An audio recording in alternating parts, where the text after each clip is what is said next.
Alright. Been a hot minute, I know. But, you know, duty calls. And I have to answer when it does.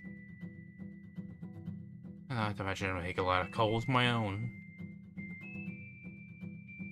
You know, I've been looking around for something. And I've sort of been waiting on making a more consistent stream schedule until I get it. So, you know, I am a bit sour about things being a bit more sparse. And the other bit is that yesterday my connection was just completely haywire. Eesh, that was annoying, I can tell you that much.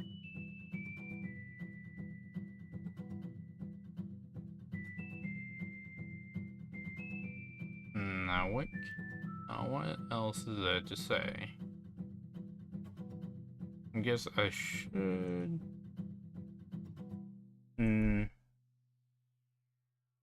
Yeah, things have just been hot. Really, that's all there is that's interesting to say. I suppose if you're in the,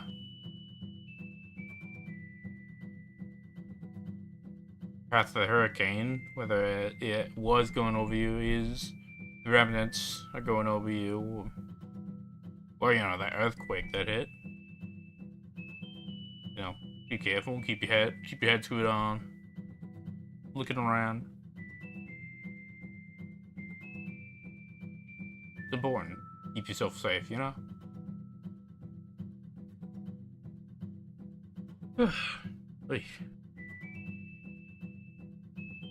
And yeah, that's you stay awake, you're applying for jobs, and you know, you get a bit tired. Let's see, music. Next, like, just sort of little music thing that's just more music. I mean, that's going good. I'm liking the direction it's going.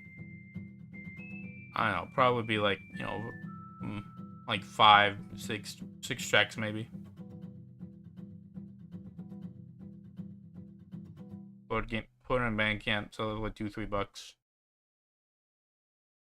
That's it. I mean, that's what I'm feeling. I mean, that's what I'm thinking right now.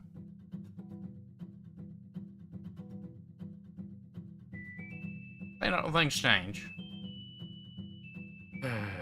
God, how things change. But you know, no time here or there.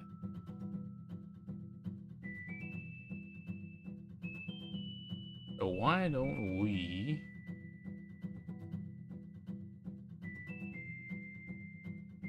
get a start on, yeah?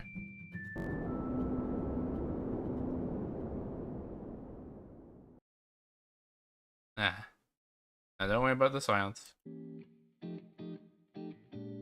No, that's not it. There we go. Ah, okay.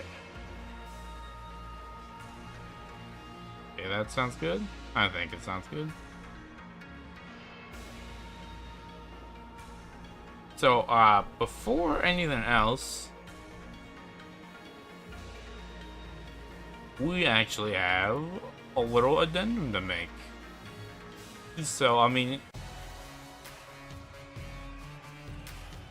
what the thing is pretty simple. It's that, back before, like, before Advanced Dungeons and Dragons. I don't know why there's so much trouble for me.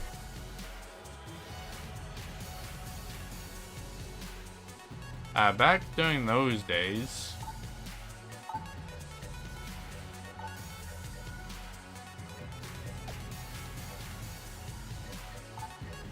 the shops could, like, be locked. Like, you'd spawn in, and they were behind a locked door. And this usually made the shop, you know, it just costed a key to get in. And back then, key spawns were a bit more rare.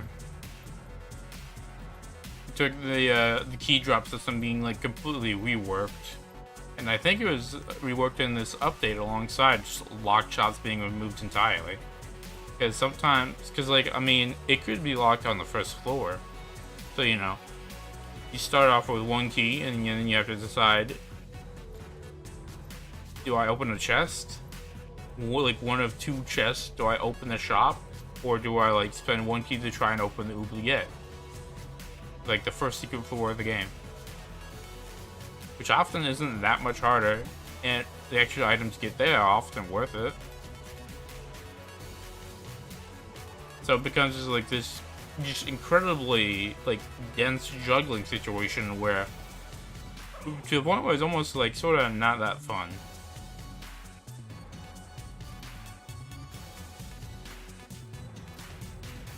So when it become Advanced Dungeons and Dragons, and then alongside the whole host of just new additions and reworks and all that, they just took out locked shops wholesale. Now, the red doors, where it's, like, blocked off one way and you have to, like, circle around to behind the shop to get into it, that still happens. But that's not locked. You don't have to, like, pay up some, like, investment fee to, you know, get in the shop now. Okay, so, like, this entry I couldn't even remember, like, I couldn't find it when I was covering, like, putting down timestamps for the previous stream. So I must have either, like, what I'm pretty sure what happened is that I covered it in so little detail that I couldn't find it. It's like a needle in a haystack. Or B, I just forgot it. Which, I mean, I think I remember talking about it. Either way. No. Oh, yeah. Now, we're on to Act 3. I mean, Layer 3. Act 3. Okay. So, first things first, we have Gunymede. This is the planet I'm currently on. When I say I mean, like, this is the planet the Gungeon takes place on. Gunymede. Now, there is something that specifically mentions, like, it.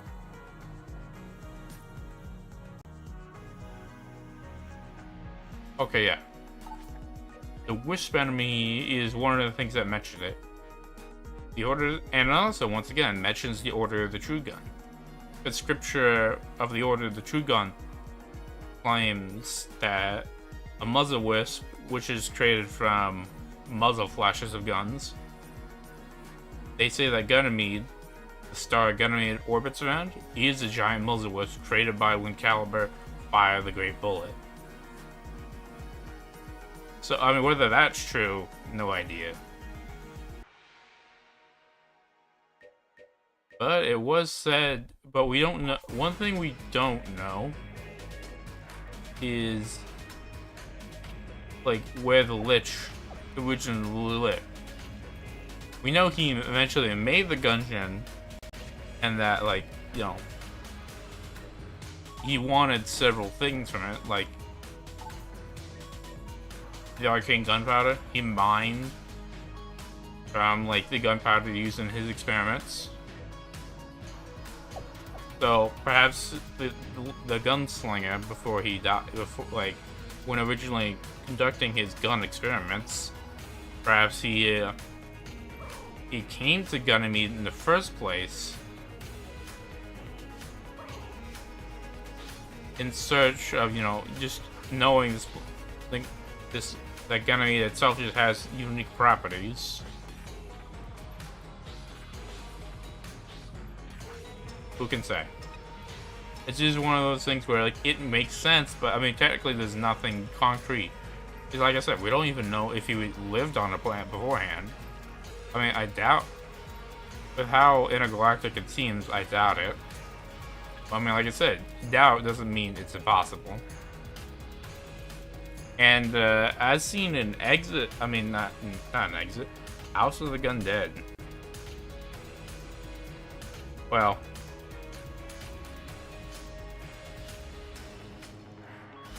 in the end of House of the Undead, the Gunymede explodes. So, and this is the note that this does not happen at the end of Exit the Gungeon. What happens in Exit the Gungeon is that the Gungeon itself collapses, which is just like, it'd be like if, comparative wise, it'd be like if, like, this is the first thought that appeared in my head, like a Walmart superstore just fell apart versus the Earth being blown up. Both are big things falling apart, quote unquote. It's just that one's planet.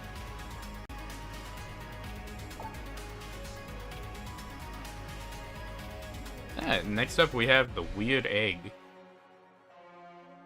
Which, this...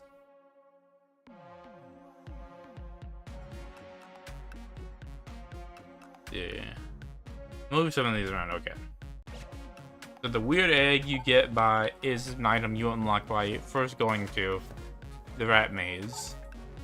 Which, you know, use the nod key, find the rat room in the mines floor, chamber 3. You open it, you go down, use 2 blanks to uncover 2 secret walls, use the nod key that you bought on floor 2. And then you unlock the Weird Egg. I can just give myself it.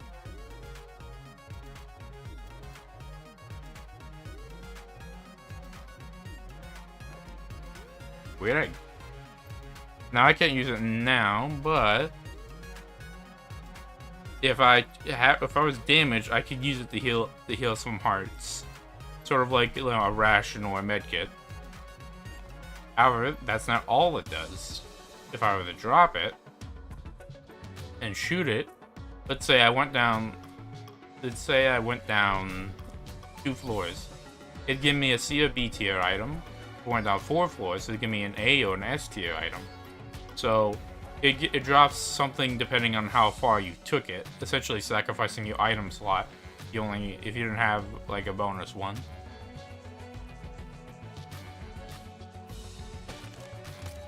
So if you just, you know, break it immediately, it just breaks. But what happens with that is, well, one of these will. Okay, I got an idea.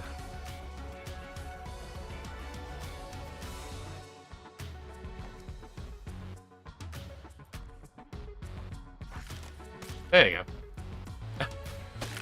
Got the very next one. It can spawn this weird, just yolk slug creature that it can't hurt you.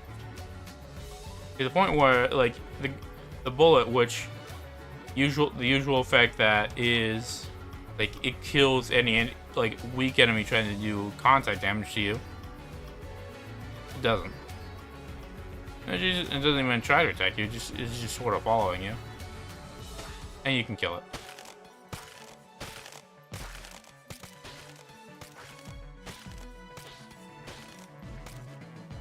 However, that is to say there is one more purpose to this thing too.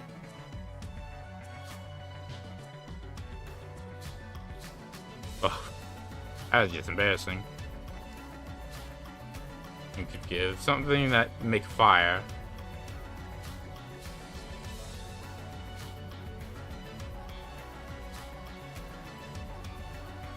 Now we have a Molotov.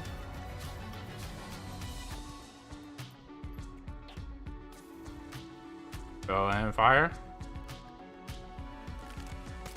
It hatches into an ancient serpent.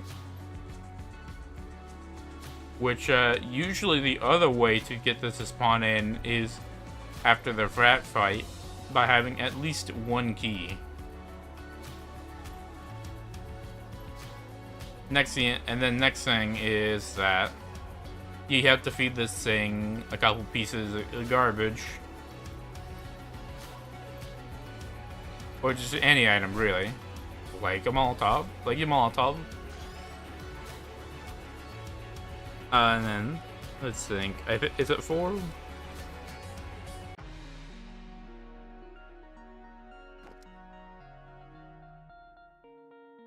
One. Oh, wait. Does it not want to eat the weird egg? Oh, that's weird. That's actually interesting. It doesn't want to eat that. Huh.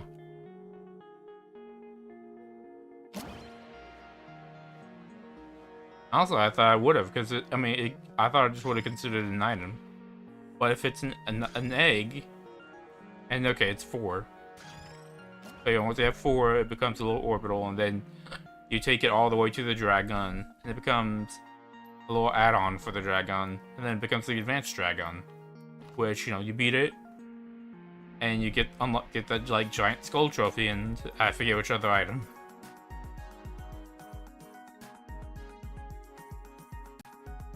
Hey, howdy. Alright, so... okay. The hidden chamber gun. Well, since I just have this thing now... might as well keep going. We have a little buddy now. Hey, howdy. Yeah, chamber gun. Okay, the chamber gun is a special little item that, and I guess it's just to,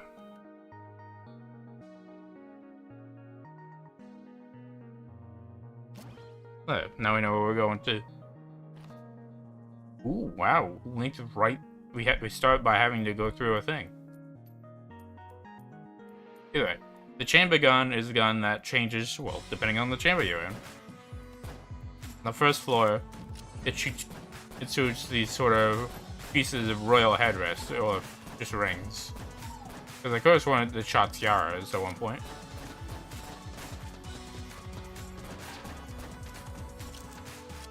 Every floor has its own form.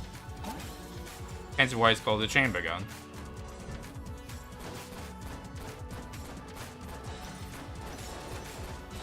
Oh.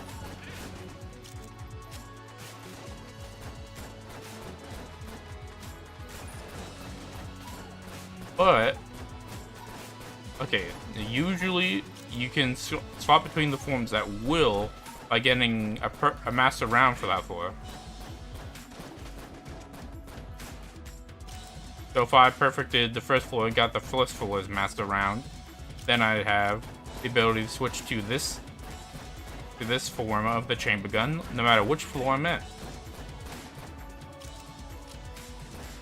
And when I say every floor has a unique form for the chamber gun, I do mean that.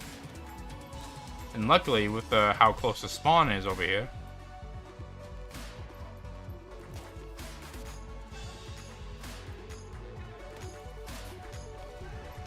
now we can go over here. And then what we learned from the first stream is that we have to flawless at least one boss, not even just half a master round. No.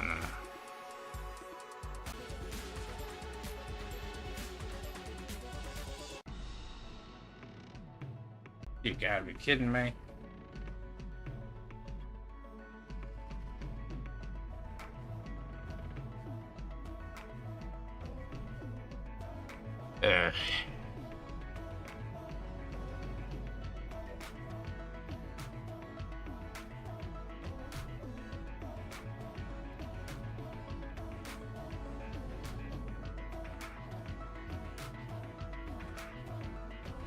I cannot even wrap my head around what could be causing this.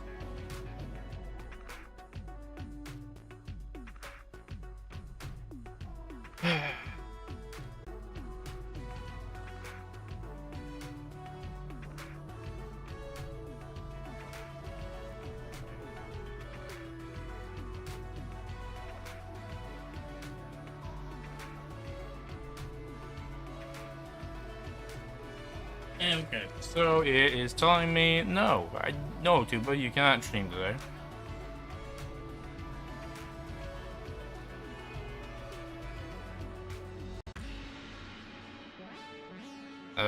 I swear, there's like someone watching me just waiting to flip switch to just turn my connection to shit.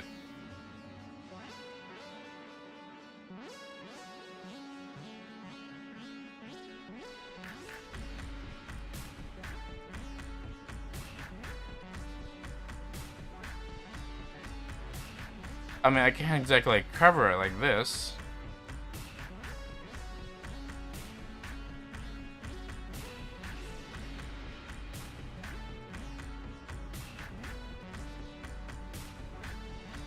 Okay, okay. It looks like it's... Nope, okay, never mind.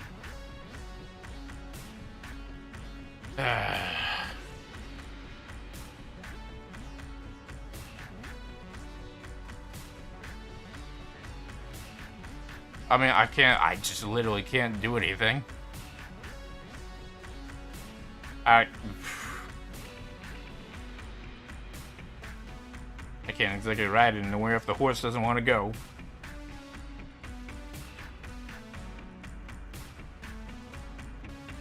Okay. Okay, hold on. Oh, he's stabilizing?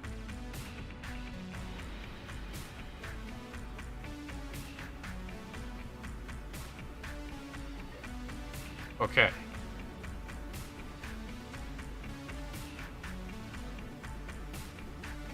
I'm just gonna...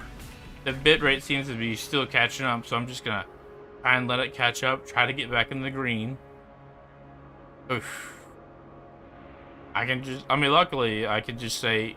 We're not in the second secret floor yet. I can just, like, restart, say, like...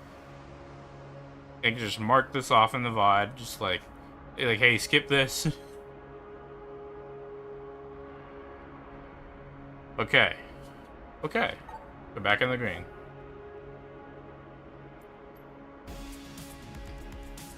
Okay. So, you know, just to wipe that off, pretending that didn't happen.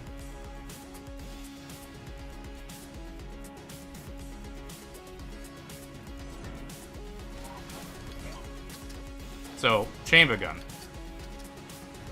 is this thing. It has a unique form based on every chamber of the Gungeon. When I say every chamber, I do mean every chamber. First floor usually you can permanently access whichever form by having a master round with that floor.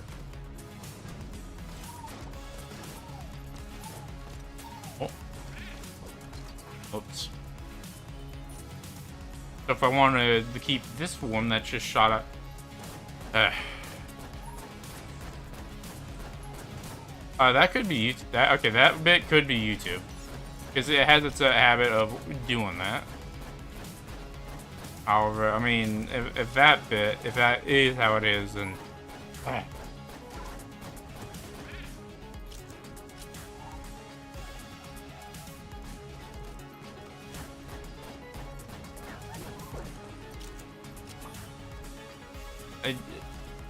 This really is just a no-win situation.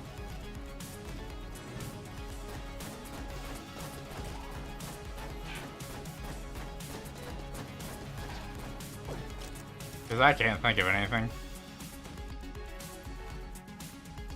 Where'd I go here?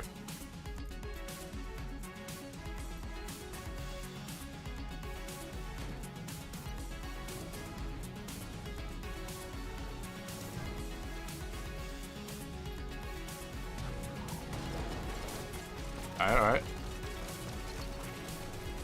And then give this boss the old what for?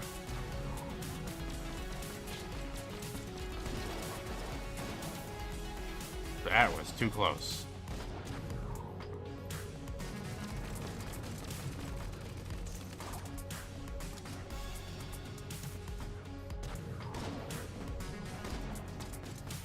Okay. Okay.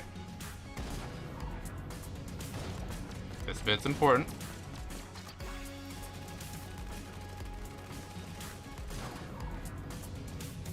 Okay, I thought we were gonna screw that up.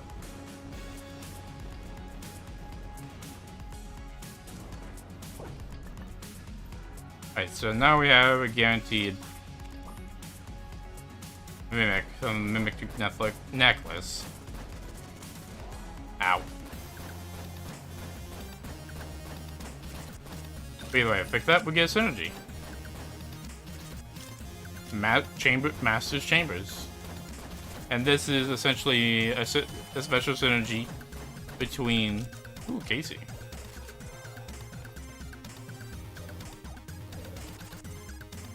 Between the chamber gun and every master round, allowing you to access that chamber's form. Ow.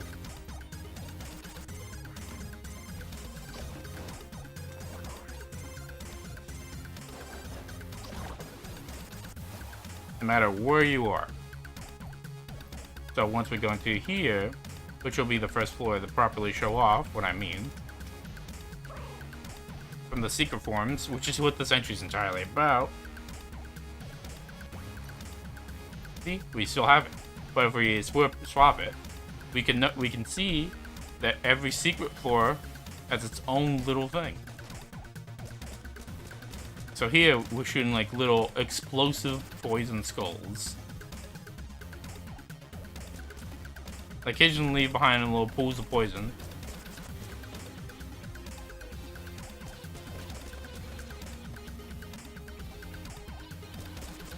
Isn't that interesting? And I'm sure it poisons enemies too. Yep.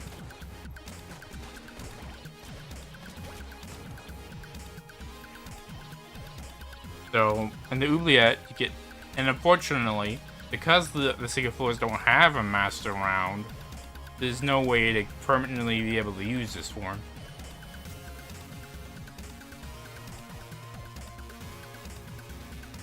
So, once you go to the next floor, because there's no permanent, like, little keepsake, you're stuck. And then next you have this gun for this form for the Gungeon proper, which is just a shotgun. Which, honestly, it looks a lot like the mimic gun. Because, like, do myself the mimic gun real quick.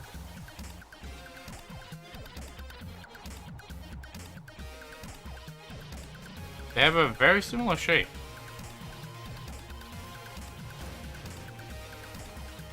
But like I said, since we have the first master round, we could still swap between them.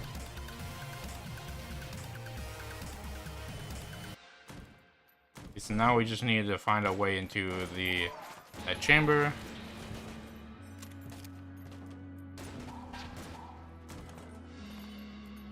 Okay, we go down here, circle through.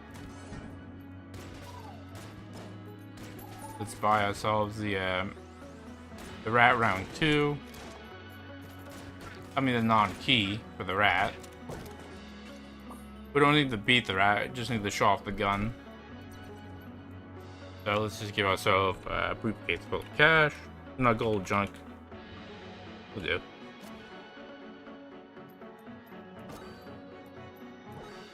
And the AK. Because why not?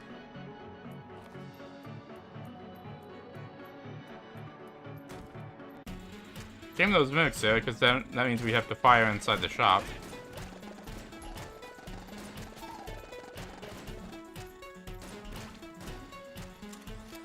Alright. I mean, the chamber gun is an interesting addition. Especially with all the effort they did to add, like, special forms to the extra floors of the game. Considering you'd only be able to use them if you both had the chamber gun and were in that floor. It's not exactly something that pops up all the time. Honestly, I think about it, chamber gun's sort of like one of the rarer items.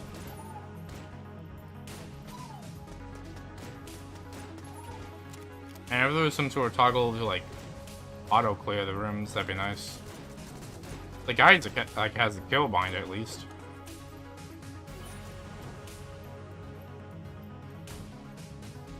But oh well. So the next secret floor is the Abbey, as we mentioned. And while the Oubliette shot these poison skulls,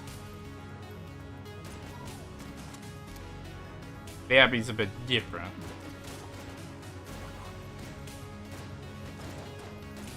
And fighting these mimics because we can. Metronome.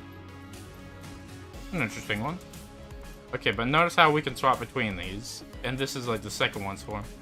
Okay, wait, hold on. Thank you. Pressed.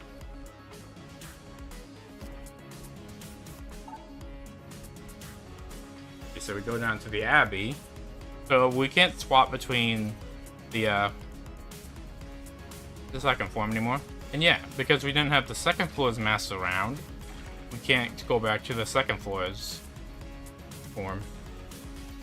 Where with the Abbey, you get this, crossbow. And I mean that's just sort of it. It's the crossbow.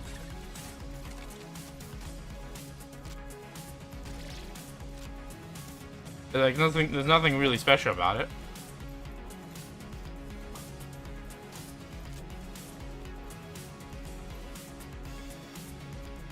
So moving on to the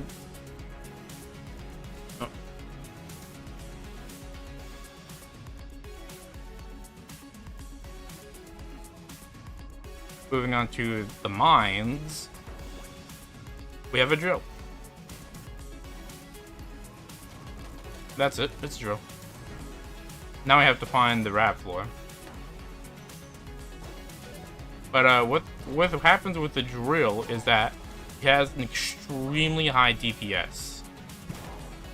Like you put this near anything and it will tear it to shreds, as drills tend to do.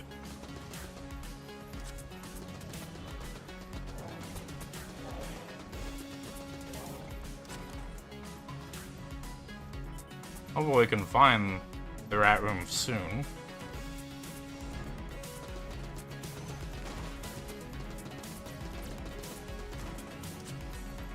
No rats in here.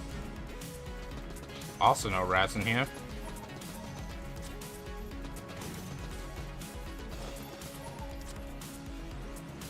You figure this kind of thing would be easier to find.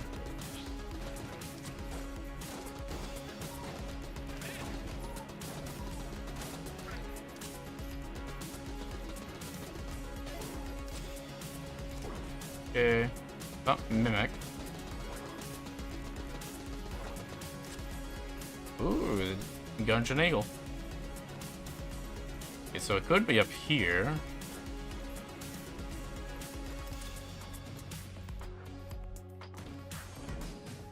Nope. Not in here either.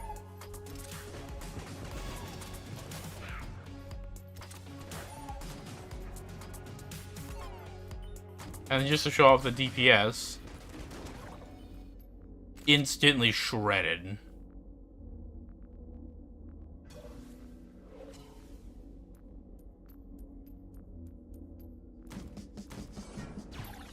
Okay, this is our room.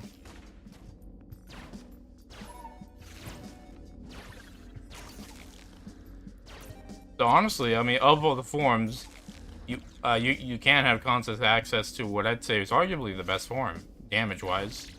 I mean, it's also a drill though, so you'd have to be right next to an enemy in a game, and you'd have to approach an enemy in a game where everyone is shooting bullets all over the place. Now then, if I were a secret little door, where would I be? When you're on the ground, you leave a little dust trail. And when you start walking over it, it leaves a bigger cloud.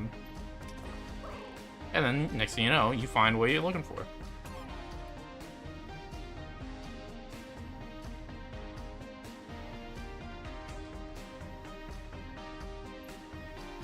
Okay.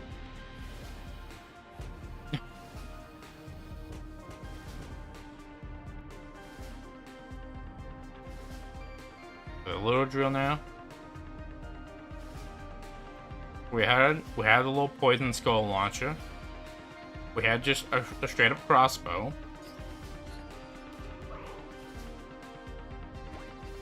Don't look at me. Don't look at me.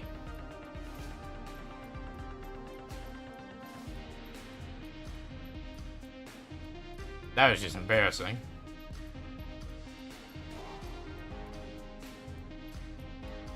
So the next little secret floor, though, is a rat maze.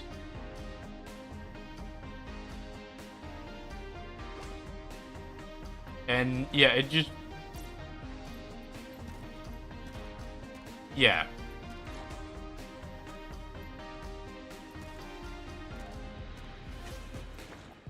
Now, with the other ones, you can kind of get, like, still having a form.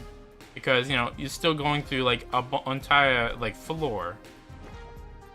But to have an entire, like, weapon dedicated, and something that's unique as giant cheese wheel just launched all over the place.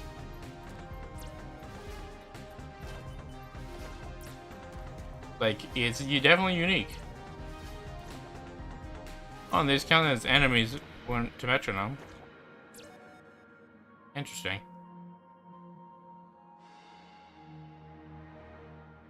Yeah, so it just uses the same, like, cheese effect that the Elementaler uses. So you can just, you know, put things in cheese, but only in the Oubliette. Then you go down the train before, and let's see. Yep, wait. Okay, so over here is where we need to go. And it becomes, in the hollow, it becomes a rocket launcher. Sort of like the exotic, but, like, able to freeze enemies. Because it shoots off these, like, little mini missiles.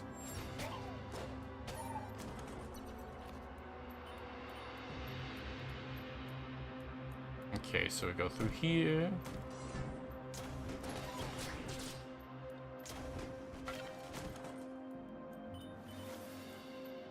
Yeah, because we have that first master round. Yeah, as you can see, even after all this, we can still just swap between the first one if we want to. But arguably, I should just give myself the master round for the chamber 3.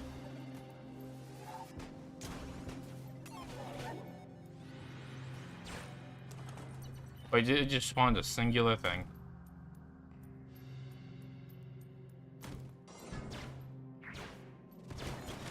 I mean, arguably, it's one of the most complex interactions to have for just a singular gun.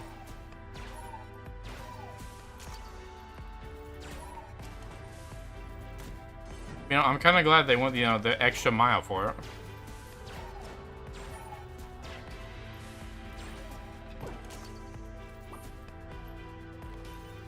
No, oh, I almost went through the boss room.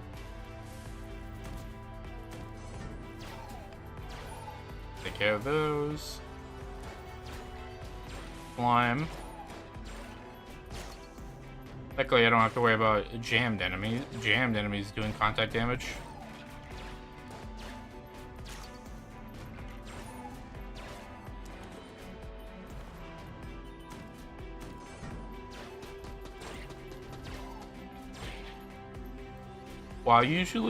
While very effective, it usually is not worth it to use Metronome's effect, as it resets upon swapping to any other gun. With how far it goes, like, you'd have to be seriously dedicating to a singular gun. Especially since it, like, since when I say it resets, it completely resets. Alright, but either way, here we are. We give our master round, we can give some junk, we can give away metronome.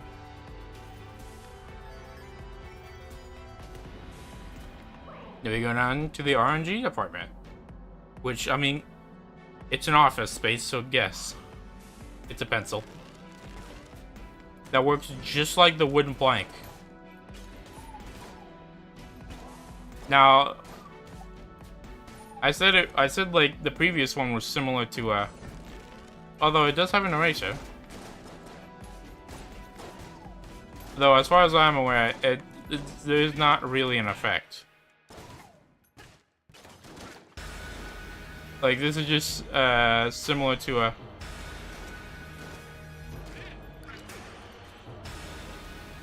this is just the plank item.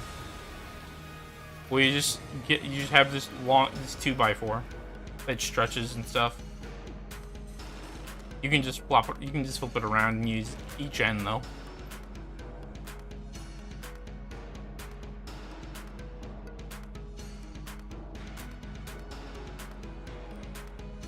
So, I mean, maybe a little bit underwhelming of all the forms, but you know, it's still interesting. Then you can go to the Forge, which is the last one, which is a form that you could just permanently swap between. And this one shoots like a V shape of lava streams. No, that one's probably a trap room. But I mean, luckily they're homing.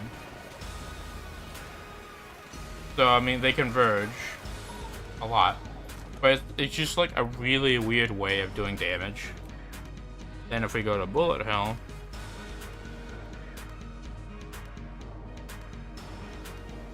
we have our final form for the that we're gonna go over, which is this chain thing, which it grabs almost every enemy in like a straight line in front of you. And so I said almost. Let's go to like a little more loaded room like this. You can consider this into what's probably like a more upgraded version of like the Abyssal Tentacle. And just do a quick restart so we can just, you know, reset back to somewhere normal. And next we have the Mirror Chest, which this is much more normal.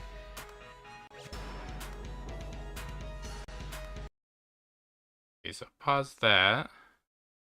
Actually, what I could do, I could just pause the music.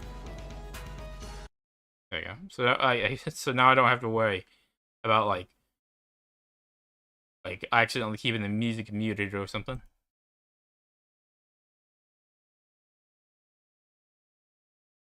Okay, Mirror Chest. So the Mirror Chest is another special room type. Not a secret room, but a special room that can appear. Like how Patches and Mendy appeared during like one of the early ones.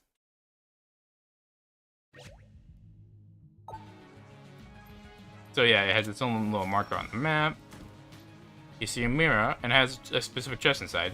You maneuver your character's reflection in front of it, which is just a secondly rendered character. You use it. There's that. like, it breaks, and there's that weird monster.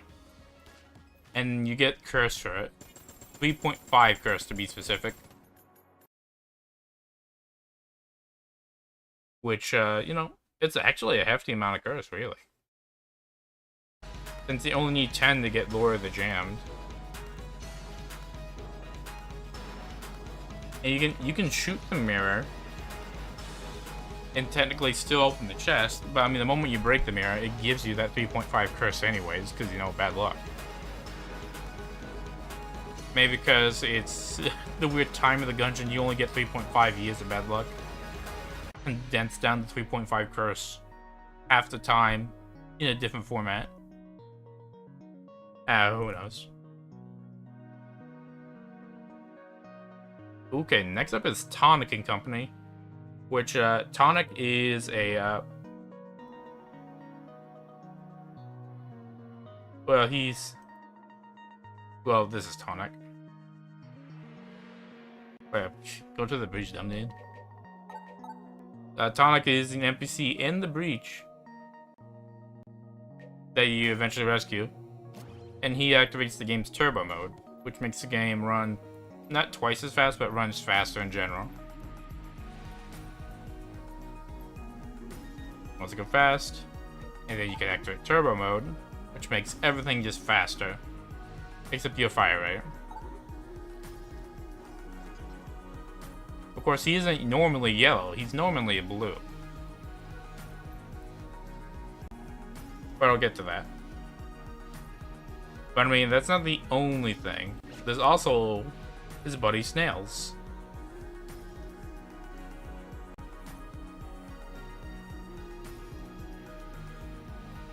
Which is from Exit the Gungeon. And he's the one to the right. Snails, you know, tails. Instead of two tails, two, well, snail shells. And in Exit the Gungeon, he didn't do anything speed related to the game. He just sells you costumes that all the characters can wear.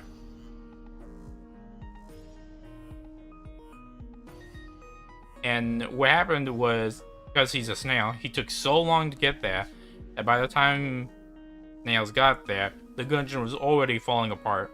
And like the moment it started doing that, Tonic just hightailed it out of there.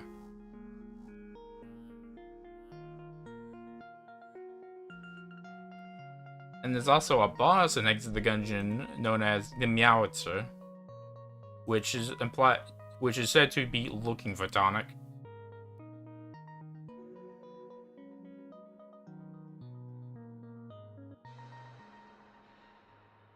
Let's see, where are you? Okay, there we go. The Meowitzer, which is said to be like a smart scientist looking for Tonic.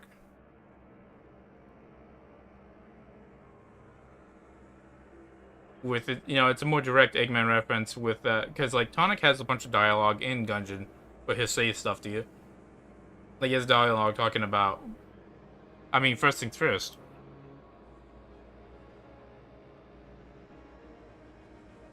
There's a trophy you get for getting turbo mode, which is a chili dog, which is, you know, that refers to Sonic's favorite food, and you can see Tonic is surrounded by like little chili dogs, some rings, onion rings, referring to the ring Sonic collects.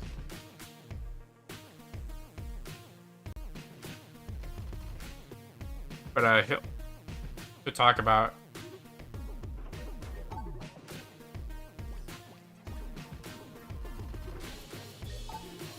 say this gun zone's a lot darker than the last place. And yeah, but usually without a dialogue, they only give you one like flavor text for it.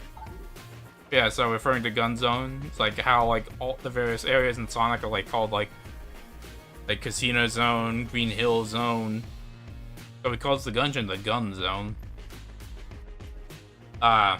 He also say he preferred the casino, referring to like Casino Zone, or like all the various casino-related places in Sonic, really, which is a lot. His rival, Robot Nick, who was a doctor. And, He even has a bunch of custom dialogue for specific streamers, like Northern Lion, Retromation, Last Great Wolf, like a lot of them. Referring to them specifically and like maybe something they've done. But yeah, when we talk to the drunkard about after beating Meowth, because he gives you like sort of flavor text about all the bosses. He says that he came to the Gungeon after Tonic.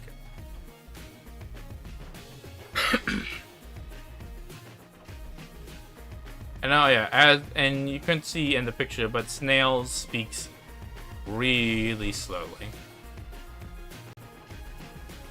Oh, getting behind a Wallmonger. Okay, so yeah, next up, getting behind a Wallmonger. This is another one involving a video. Whoosh.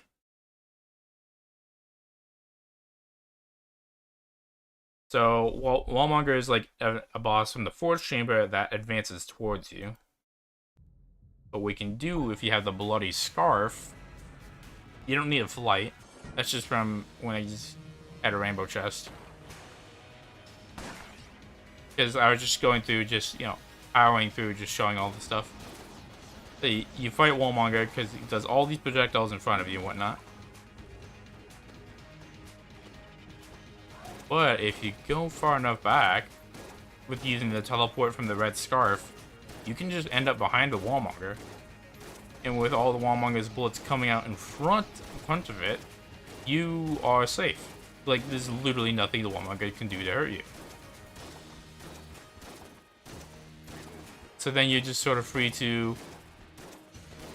it's a free win, essentially.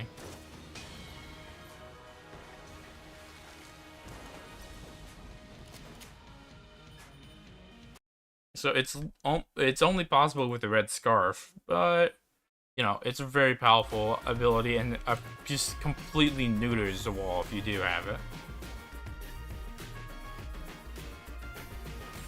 Okay, Robot and Spice.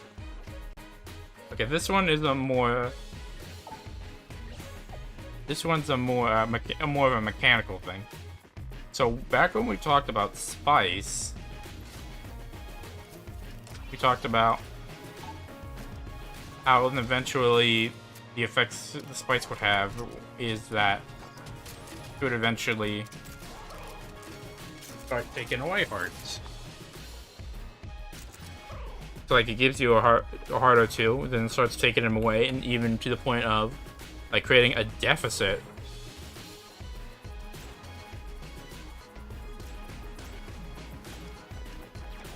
Well, here's what happens when you have a robot. So you can take it. You don't even get any health. But you get the curse. But, you know something? I'm not losing any health. The robot is complete due to not having any heart containers, and Spice specifically taking away heart containers. The robot is completely immune to like the main downside, other than like there's 3 downsides that Spice use has. Okay, well technically 4. 1 is that it replaces other items. 2 is that eventually it becomes very inaccurate. But like one of the major ones is taking away health and imposing like a health deficit on future health ups.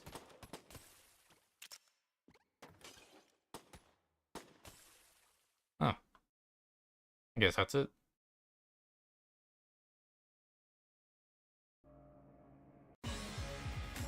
There we go. Oh, sorry. But with the robot they don't suffer the health downside at all. So using Spice is a much more powerful option with the robot, since you don't have to worry about that. Storm the Swordtress, I mean... this was one from the original creator. And I mean... Blasphemy. Although, I mean, one thing that you could say...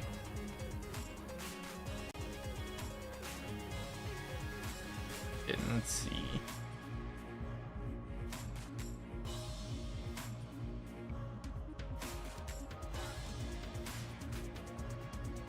Like, some people say...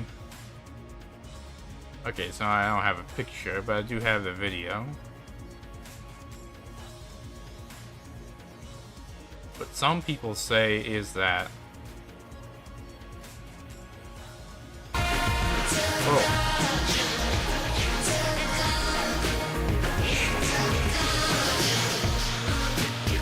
You see that? Some people say that the old form of the Gungeon looks like a sword.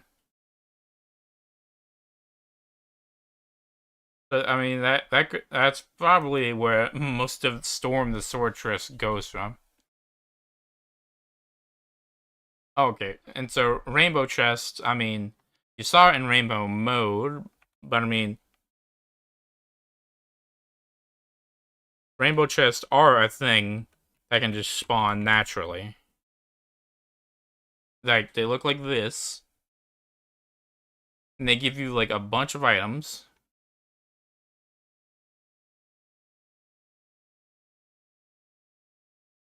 But I mean, when I mentioned Rainbow Run all the way back,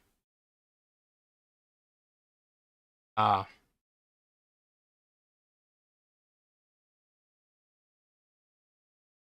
actually have different drop rates.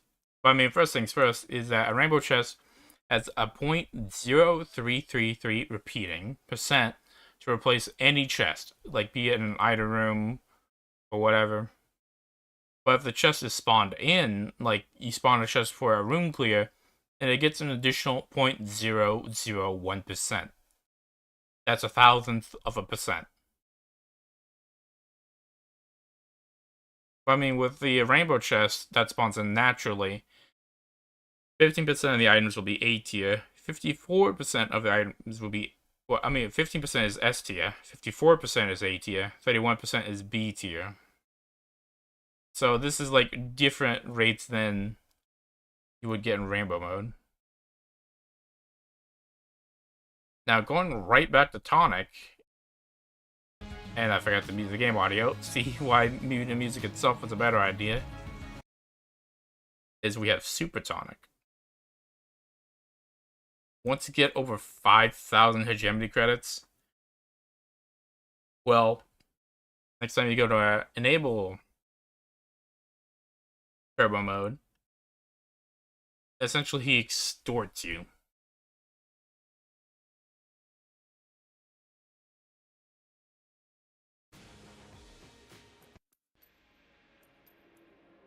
There, see, there's the blue as he normally is. And yeah, he'll take 90% of your hegemony credits. Like, fine. Like, it's extortion. Of course it's extortion, and you better pay up. Don't let me get my knuckles. Which, of course, another Sonic reference. Yeah, if you want to enable turbo mode again, like, you're forced to pay that. And then after that, he appears in the, like, the yellow, like, super tonic coat.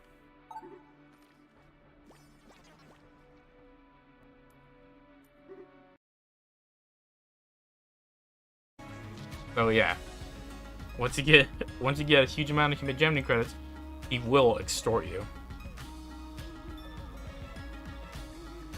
Okay, now let's see. Okay, Gunmuncher. Do I have a picture of a Gunmuncher?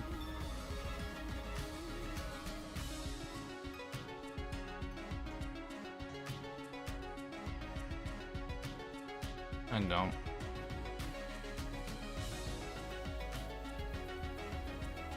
Okay. Well.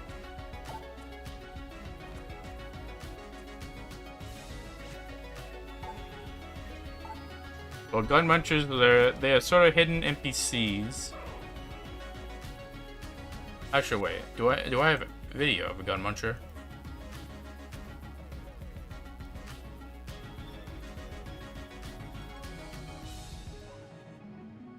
No, I don't.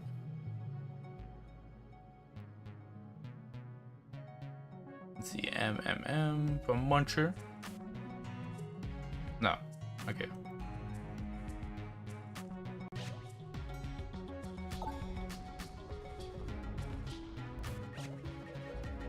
Okay, so what we should do is return to the breach now real quick.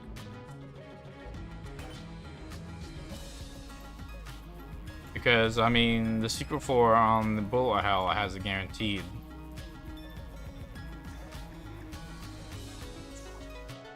And it may be the wrong color, but I mean, it gets the idea across. But I mean, besides, the red Gunmuncher is the next one, and our...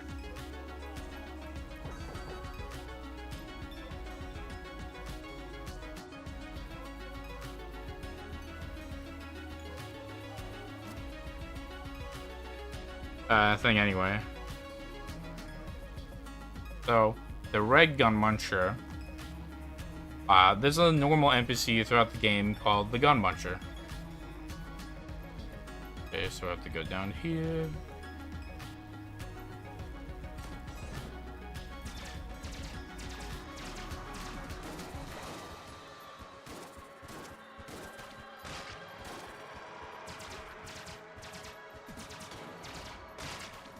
And with a normal Gunmuncher is you feed it 2 guns. Like, it's sort of like the witches we went over earlier. Except instead of using 1 gun and getting curse in exchange for it, you feed it 2 guns and get a sort of approximation of like the values and whatnot. As I say, there will be more to talk about. I mean, in bullet hell and as a secret floor, a secret room that can be on any other floor.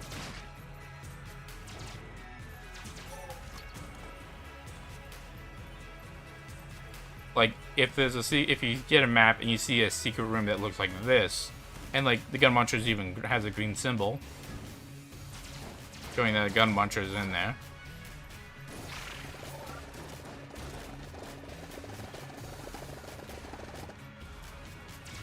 Then it will be a red one. But I mean, guaranteed in bullet hell is that secret room with the red one.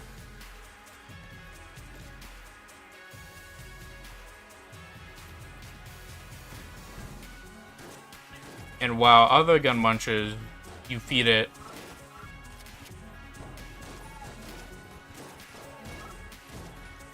yeah, no, I had to do that to take him out. Last thing I needed was him spawning Shellington.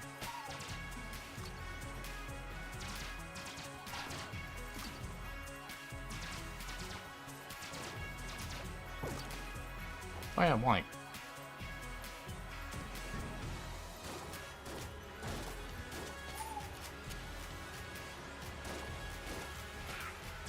But I mean, instead of just taking out 2 items,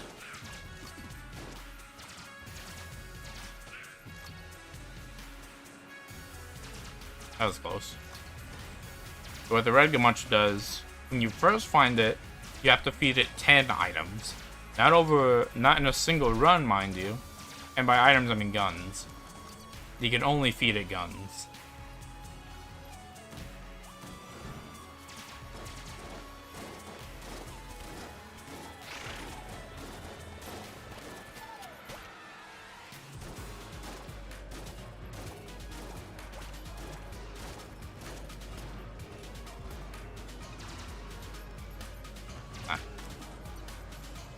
Too close.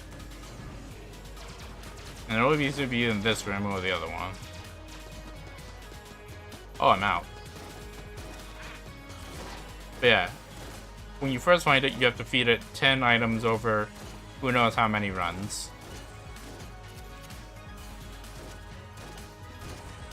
God, do not die.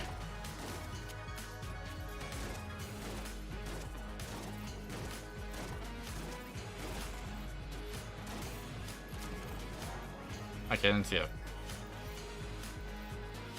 So yeah, you see it's, well, red. So you first have to feed it 10 guns over who knows how many runs, and then it'll spit out and unlock for you the Gunslinger's Ashes. After that, well, You just have to feed it a random amount of guns.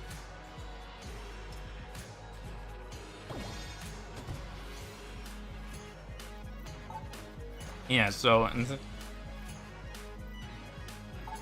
they also mentioned several empty slots, which it'll use to and it'll even describe it as ravenous.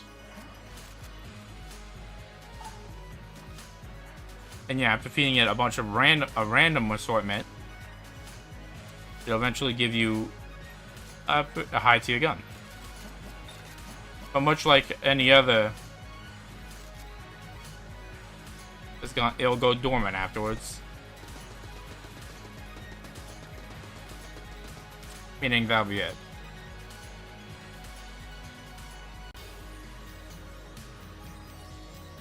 Let's see.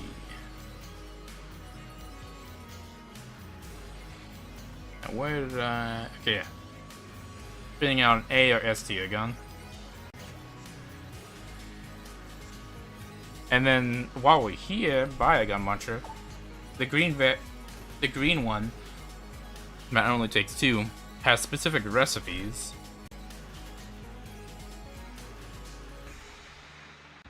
So, using the beehive.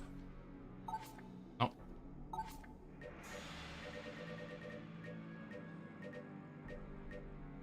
Okay, so I just need to find one of these first.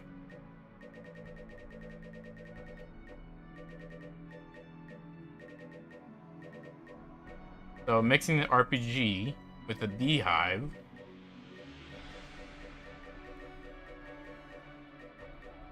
gives you the stinger, which you shoot it and then it'll spawn bees once it explodes. I'm mixing up various revolvers, such as the 38, the Colt, the Magnum, the SSA, Smiley or Shades revolvers, plus the with either the Crestfaller, Freeze Ray, Frost Giant, Glacier, or Icebreaker, which are all various guns that freeze enemies. You get the Cold 45, which is like Frozen 45. I mean, it's weird because it uses the revolver as the first ingredient. And if you haven't unlocked it already, it unlocks it for you. Which, it and alongside another item, the Mutation, are both related to gun munchers. With this one, I think you have to use it 10 times. With the Mutation, you have to use it... No, with Cold 45, you have to use it 5 times. Mutation 10 times. Using the crossbow, the shot bow, or the triple crossbow, alongside the hexagon. This one's related to magic. The hexagon, staff of firepower, unicorn horn, or the witch pistol. It'll give you the crescent crossbow. And then if you use the flame hand or the mega hand and the mega hand, no, flame or mega hand, the flame hand, the mega hand, which is like the Mega Man Buster.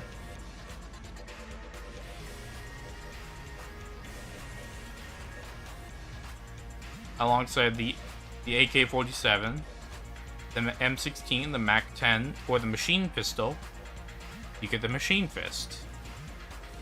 And then if you use the flame hand, the mega hand, or the machine fist with the gamma ray, the plague pistol, the shot grub, the plunger, or the rattler, which is like the snake with the shotgun with the snake on it, you get the mutation.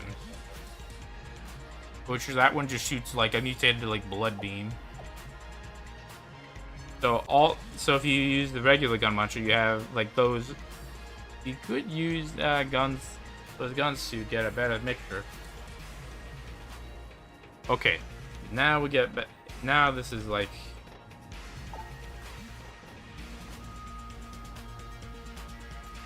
Okay, it's just like use this normally. Okay, this room is the best one. Unused Bosses. So like any game, there's gonna be unused stuff.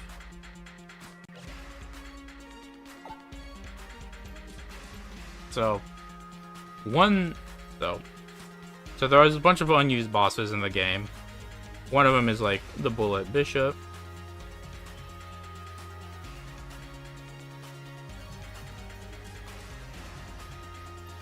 And then sort of it just uses your own slow reflexes and the base bullet pattern. I mean, it has an animation.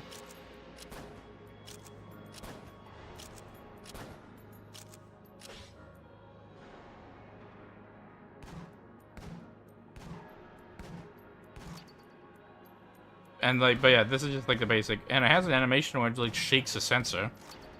I mean, this is the Bullet Bishop, which I mean could be considered like potentially an alternate, older version of the Abbeys. Ex Cathedra, like that's the boss text. This blessed bullet speaks with the voice of Caliber herself. His aim is infallible, at least when firing from the pulpit. So you could either, like, one, consider him the progenitor or the head of all the Bullet Bishop enemies.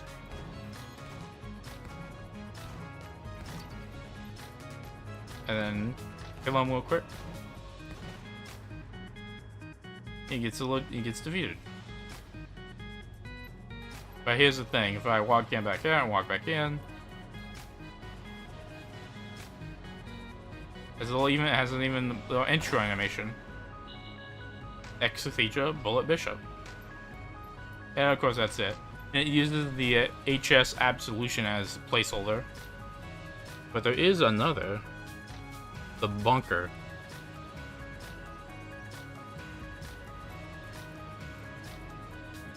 And this one is functional. And yeah, it's supposed to probably be in a room like this. But it's like, it's in the center.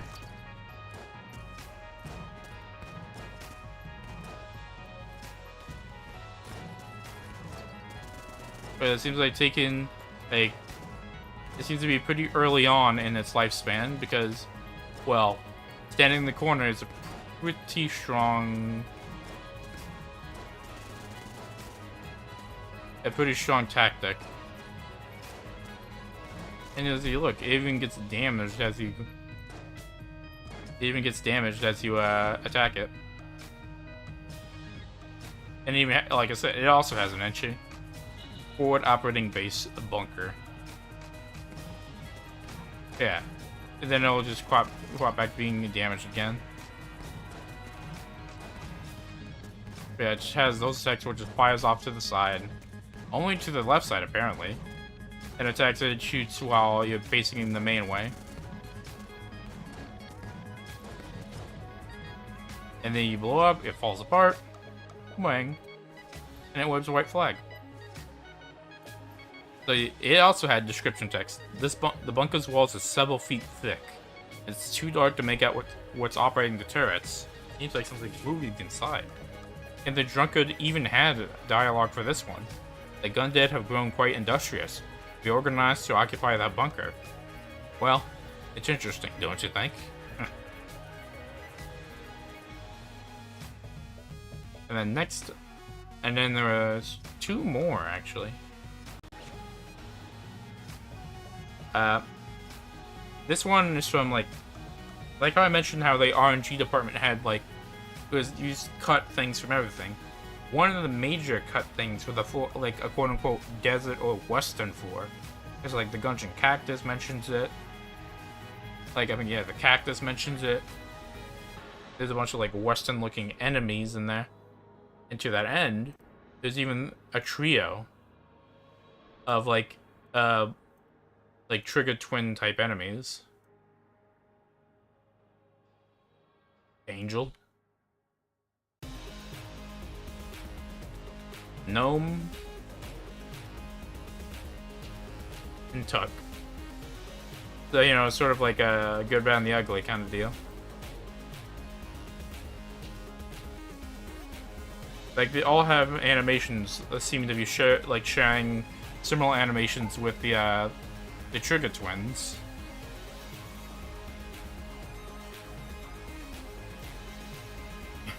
He still faces you.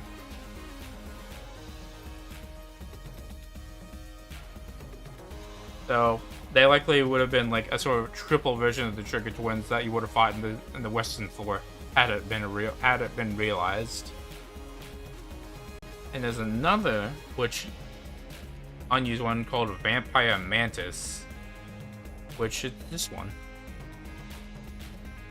which is interesting because it's in the game proper. There is like this painting, which seems to be just like a painting of the boss.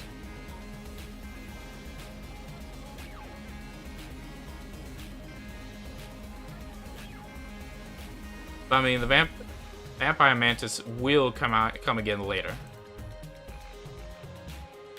Yeah, he was one of the bosses that was majorly talked about in the community way back when. Let's see. Okay, the Black Market.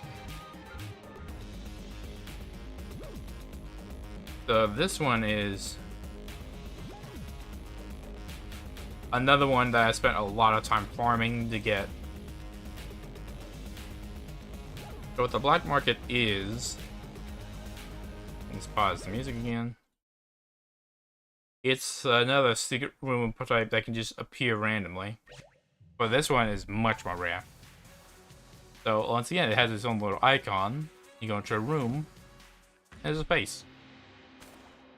What you can do is you can spray some water inside to get a free item. Pretty rare item too. But if you go in while having over 100, let's see, I think it's like 100 coins. Over 100 coins. Yeah, you need over 100 coins or 1 curse. And when you go in, it'll be a bunch of mini shopkeeper NPCs selling like reduced inventory, but you know, a lot. And massively on discount. And also a Winchester's game. But the little trick when I showed you where you shoot the water into its mouth to get a free item. It's important to note that you need to do that beforehand. Because once you go inside the shop, the door disappears. And there's a teleporter, so you can still go back and forth between the Black Market if you want.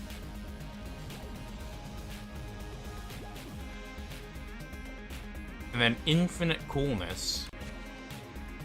So, Coolness is a stat in the game that's like, a lot of people consider it the opposite of Curse, but not really. But most of the Infinite Coolness synergies revolve around cigarettes. So it's an item where you smoke one, and you take 1 hit of damage. But I mean, what Coolness, it is not at all the opposite of Curse. It is something that has similar effects or affects a lot of things that Curse also affects. So what happens is that it gives Vorpal Gun IR chance to crit, which modify of 1 plus Coolness %. So like if you have 1 Coolness, if you have like 99 Coolness from like, and then you have the Vorpal Gun, it's a guaranteed crit every time. Reduces item cooldown 5% for every point to a max of 50. Decreases the chances of chest having a fuse up to a max of 2.5, but 2.5% per point of coolness up to a max of 10%. And then the room drop formula uses coolness, so the chance to get like an item, like a heart, a pickup, it's 1 plus coolness minus curse for the base chance, and it increases 9% every room, up to a max of 80% chance to get a drop from a room, or 85% on the first floor. But yeah, so a lot of different like techniques evolve around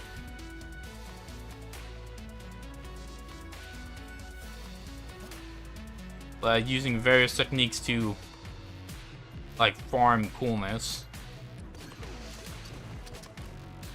So you use a crisis stone, which makes you invincible while reloading. You can use gun soul, which revives you with 1 heart, and so you can use it to technically, like, since you'll be able to respawn infinitely, you still have to go through re-clear all the empty rooms. So you could do it at the beginning of the floor, but you'd still have to clear the rest of the floor with 1 heart, starting at 1 heart.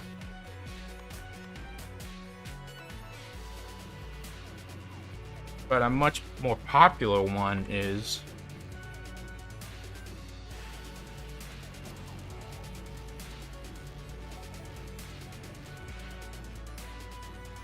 using Gunner.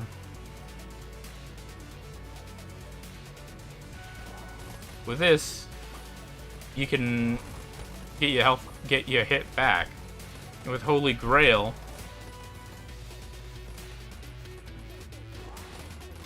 I mean, first things first, you have to make sure you can get it, so it's better to do it in a smaller room.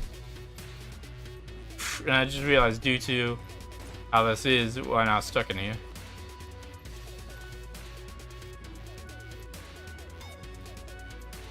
Either way, so doing this technique also gives you infinite ammo, as long as you can keep picking up this. Because the Holy Grail restores all ammo.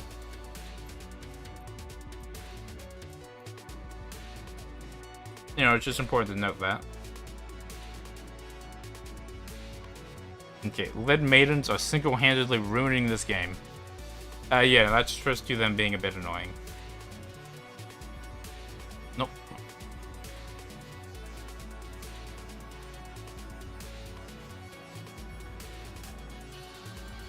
Okay.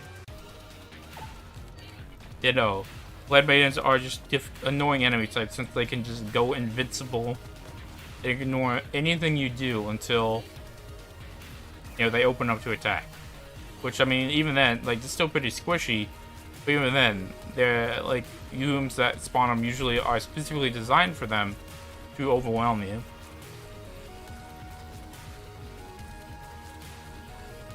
And next up is the Outer Flame. So, not sort of another like lead lore dump, kinda. So, the Gungeon mentions the curtain and how the place how there's existence inside of it, and one of the places outside of it was just Outer Flame, with the curtain acting as a sort of barrier between it and reality.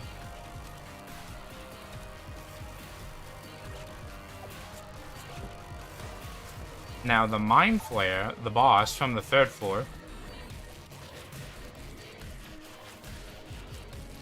and like from the abyss, even by the gun dead.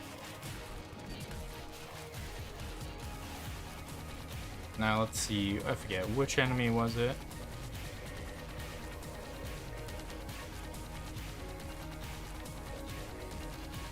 Okay, yeah.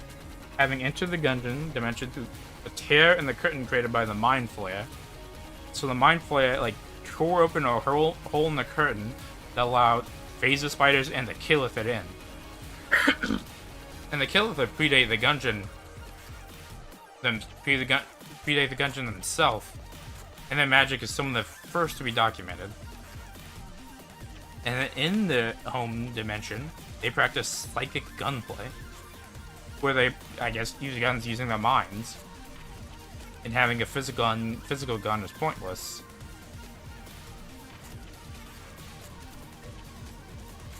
So yeah, there's also the phaser spider, the Killithid itself, and then the boss that tore open the hole and let them all in, the Mind Flayer.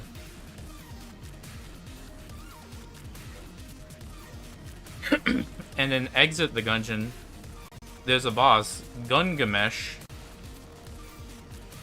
which is also said to be a being from the outer dimensions. I mean, from the outer plane. Having learned how to use 100% of the arms and actually using physical guns. Sort of like, Gungemesh is sort of a rival to the Killithid as a whole.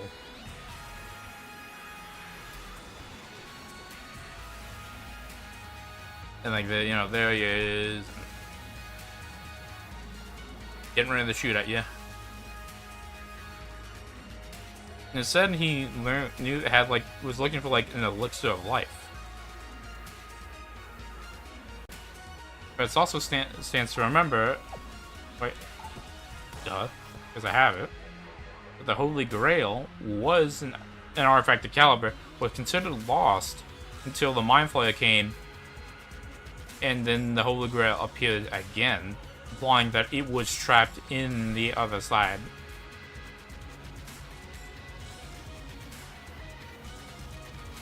And then another thing just to mention about the Killithid while we're here, greater Killithid have the ability to dominate the guns of others, turning them against their wielders. While a terrifying thought, this is never used in-game.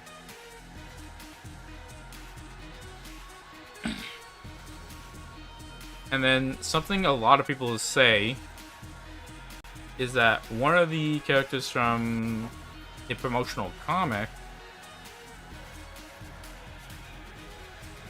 that hires Rifle and Mauser, they say this guy is a Killithid. However, with a more pointed head shape,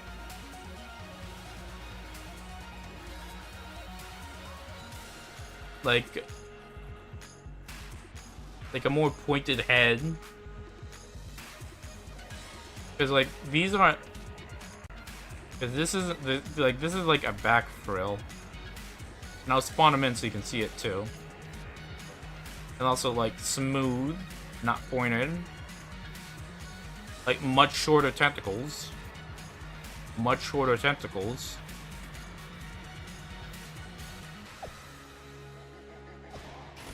and then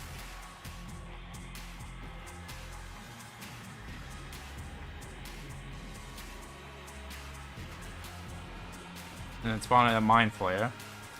Like, yeah, it's not even it's not even like a dress thing. It's just straight up like more of like a headrest, but also still that rounded head and much shorter tentacles.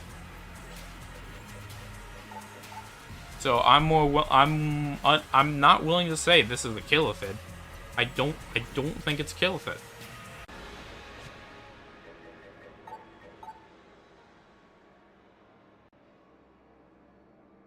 That's honestly more of a controversial take from me, but that's what I think.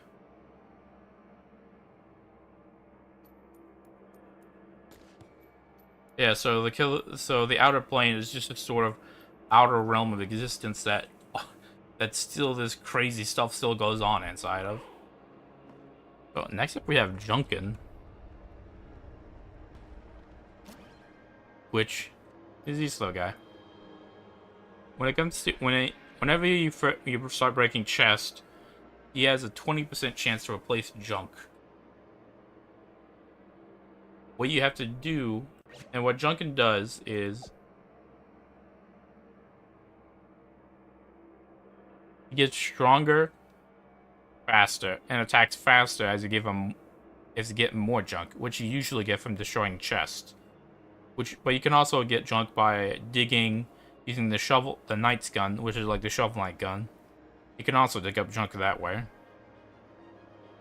But whenever you have Junkan as an item, he makes it 1.5 times more likely that a chest will drop junk whenever it's destroyed.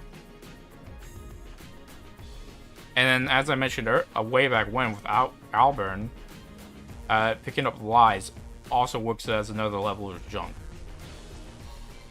So, give junk. Thank you, junk. he gets a helmet. With 0 junk, he tries running into enemies and, well, does no damage. With this, he can headbutt them.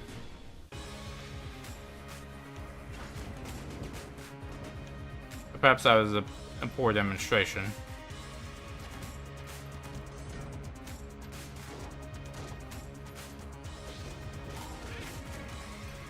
Okay, that was just accidental.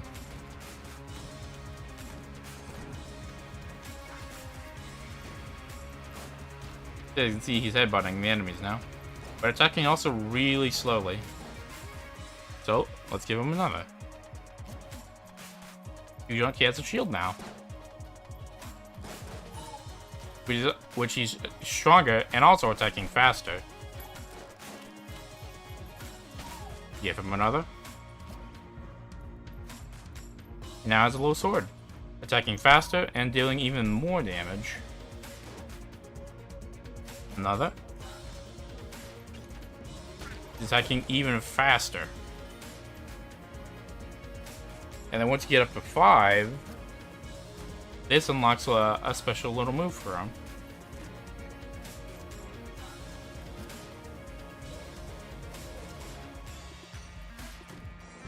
It's this little spinning AoE attack that hits enemies twice.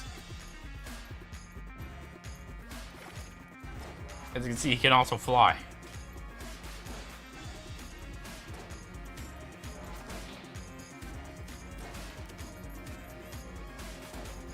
Ah, come on, Junkan.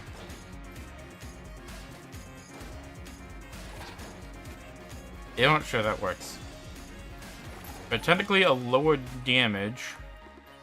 Can't use the right stick to aim. I didn't even know that happened. Once you do this, once you get him 6, he's back to using a normal attack. But what he'll do, he'll use blanks.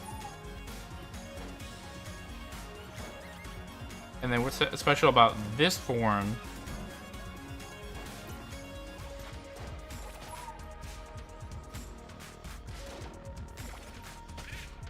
Okay, so he'll still use it. Okay, so it seems like he'll just use both then.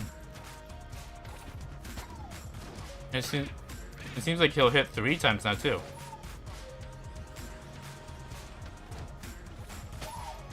Yeah, so it hits for 3 times now. Okay, so it seems I was wrong when I'm writing that down. Of course, when we swap back to a normal attack. But yeah, what he'll do at this level is he'll save you. And which removes them from your inventory.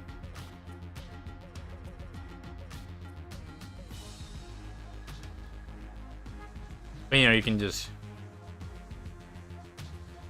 Well, that's what I can do. And then you junk. This he'll turn into...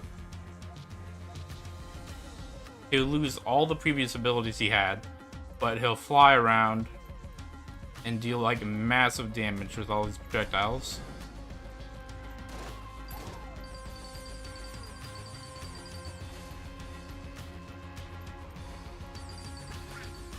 And with this, it's even to the he also has his own shrine that was added with him, where you offer a piece of junk and it heals you for a heart. But another thing to note is that when he's up to this level, if you beat a run without killing it fast, so you beat like bullet hell, or you go to the gun that can kill the fast after beating the drag gun, it will replace the regular victory screen with one with a close-up of Junkan, while your character's in the background, just doing a thumbs up. But to unlock Junkan proper, you need to give him 3 junk, which is when he gets his shield, and when he gets his sword, and kill a boss. After that, that 20% chance to pick him up drops to 1.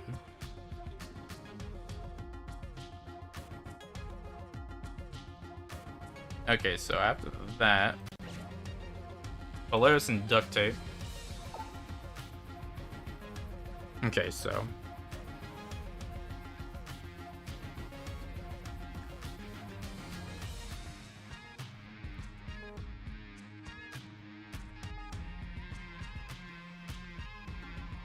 I'm just gonna use these for.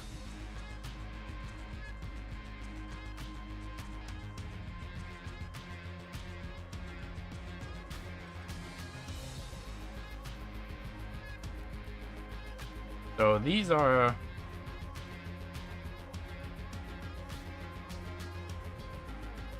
So I spawned in the rad gun too because it's kind of related to that. Polaris is a gun that levels up as you fire it, as you kill enemies with it, and the rad gun is a gun that also has like a level up mechanic too. Well, you give yourself duct tape.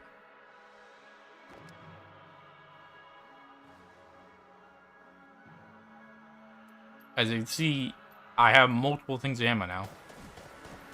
And what this does is that it'll essentially fire multiple shots, like of all the levels it has.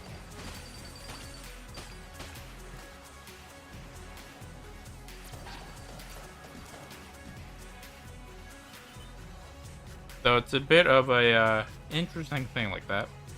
And with how I brought the rat gun, it also works with this.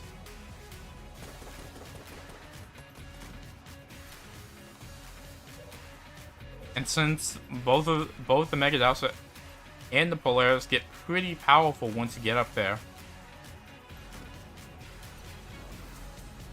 it becomes a quite powerful option.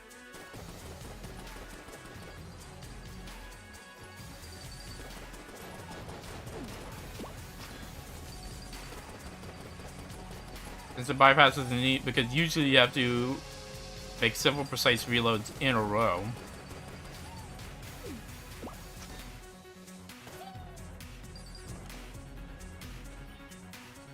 But since it has all those ammo counts in a row, as you can probably guess, it eats through ammo. So that's why if you want to do that, you want to have a high ammo gun to use it with. Okay, so next up is the monster Manuel. Okay, so this is another situation where it's another secret room thing.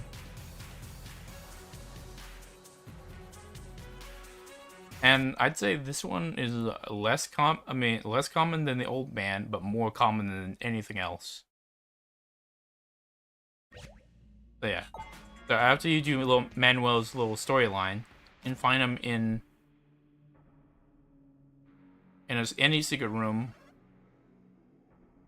just in an owl costume, and he'll give you a free item. So it's like essentially exactly like the old man NPC, except he'll just give you a free item. You know, that's nice. But this refers to the monster manual, which is like a, it's a D&D thing. Now the Door Lord, well, much like how there's the pedestal mimic, the wall mimic, or the chest mimic, the Door Lord is another mimic.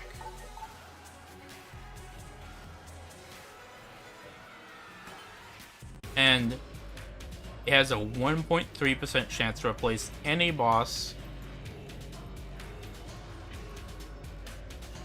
on floors 2, 3, or 4.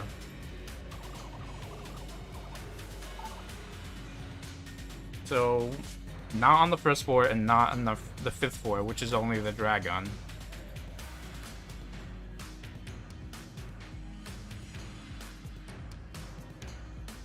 And let's give this like 10 broccoli.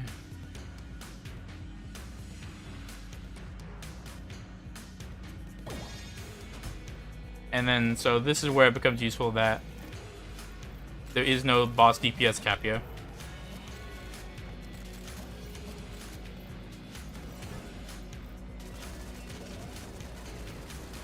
And yeah, as you can see, we are melting the boss much faster than we would doing a regular run.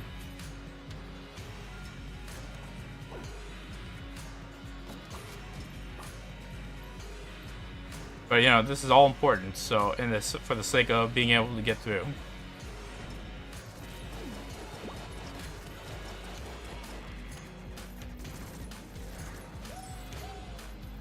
And just like that, with the lack of a proper DPS thing, or a DPS cap, it allows you to kill both those bosses without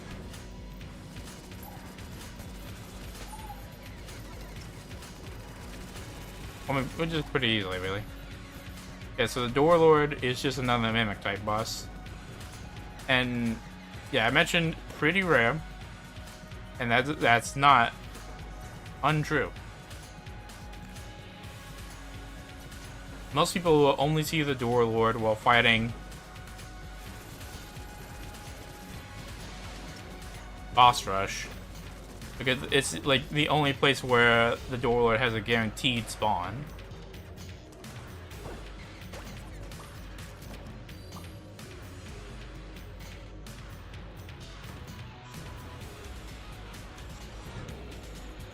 Damn, Wakanda.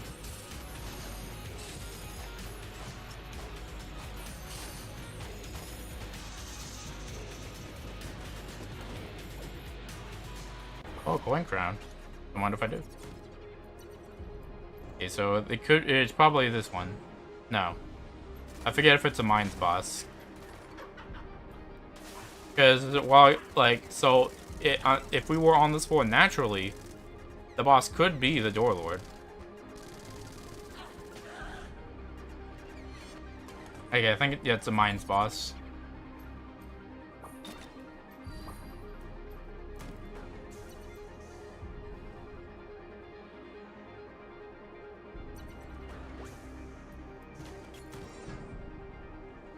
Yeah, I was gonna say, it would be pretty awkward if it wasn't. Yeah.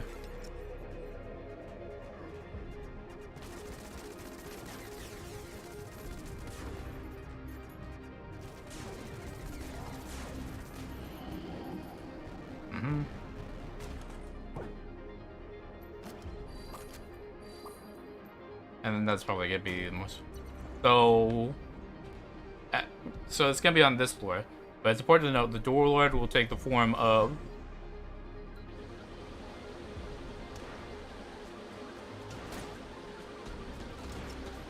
the boss door. It's either gonna be next or the last one. Ooh, zombie bullets. Oh, it's a mimic.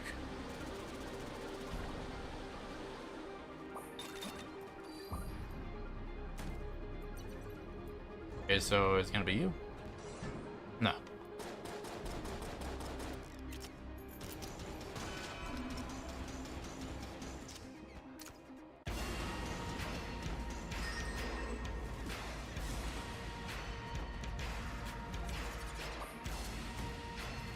So look at the float up, turn around, teleport. It's its own boss. Hidden threat, Door Lord. Even has its own entry.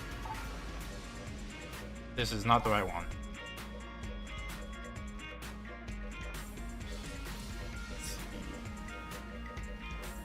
Yeah. I'm not sure if its placement here means it used to not. But yeah. Yeah, it's just another mimic. Yeah, teleports, leaves all these like bullet circles around. There's a bunch of attacks where it just spits stuff out at you.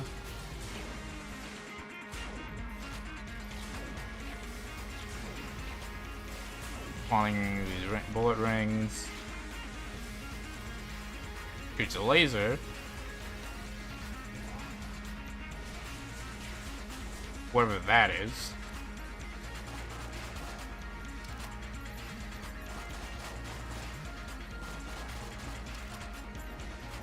Just a straight up flame breath attack. And it'll explode once you do that. Now, if I remember correctly, it doesn't actually have special attack. It just is like that. But just like that, hey. That's the next layer down. That's the Gungeon proper.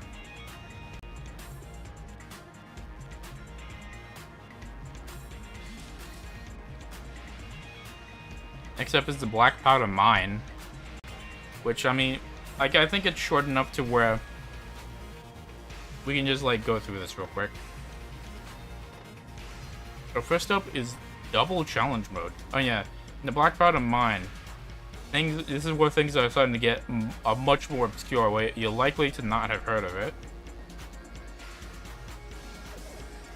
So, if you go to Daisuke, who, you know, enables challenge mode, if you beat challenge mode once, what you can do, yeah, it's a real challenge. There is no reward except pride.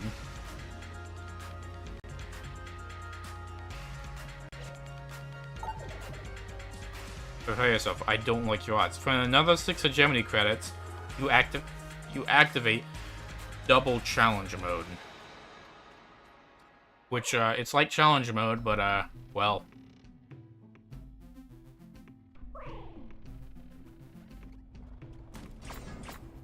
gives you, well, as you can see, more challenges to deal with.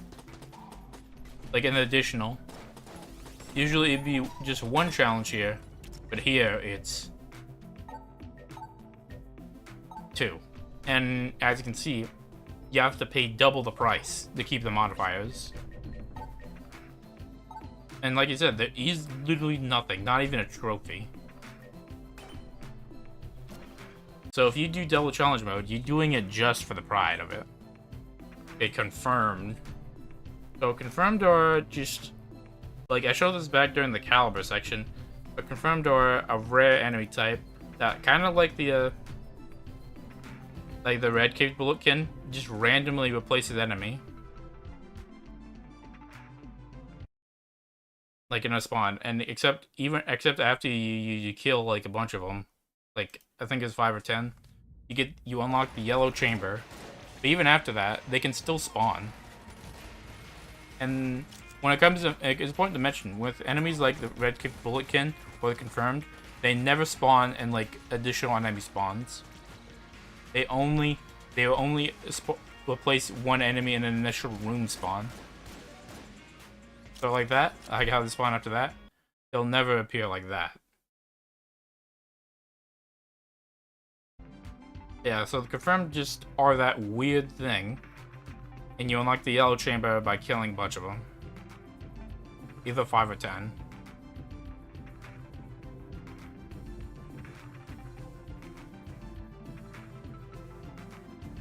And it's just, the mention as being like afflicted by something and wearing that robe to like sort of this hide the disfigurement. Like I said, in the files they're called, sometimes the sprites are called like Caliber Cultist. So, in the connection to the yellow chamber, which also has synergies related to Caliber, you know, is one of those, can you connect, do these strings connect kind of deals. Okay, next up is like Resurrected Bosses, which, much like how a staple in many game series is bringing back boss characters after having like potentially died or whatever. Like Isaac does it with like, you know, Monstro, Monster 2, Loki 2, Larry Jr. and the Hollow, Pane and the Frail. The Gungeon also has stuff like this.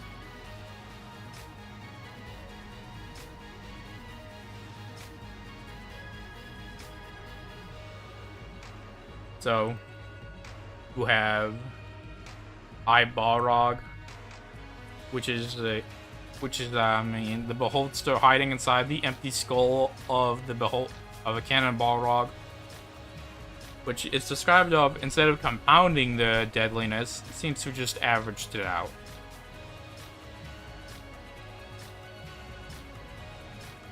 There's the Wallmonger, which you see in the thumbnail of this stream, which is, well, it's just straight up the Wallmonger that the Bulletkin worked on to repurpose as a sort of elevator chaser. Well, actually no, it's like a bunch of thrill seekers like created it, but the plans of it didn't meet, like the final design didn't meet the plans at all, especially since it fell instead of going up. let's see. The Bolt Python, which, I mean, we talked all the way back in the Gunsnake Bad entry in the very first one. After the Anaconda lost a lot, it lost its confidence after thinking, oh man, I can't defend the Gungeon like this. So it mechanized to sort of upgrade itself. His Majesty the Chancellor. I mean, it's just the Chancellor from the Bullet King's fight taking over with the Bullet King dead.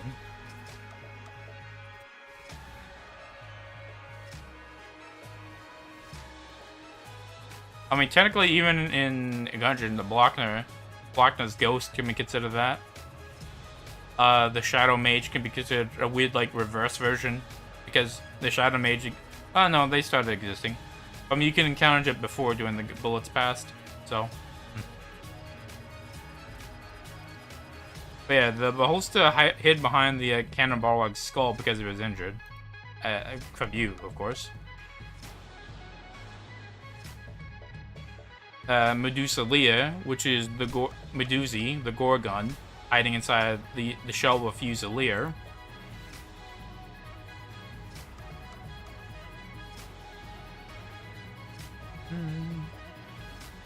The Schulptergeist, which is a challenge statue inhabited by the 4 ghosts from the Kill Palace fight.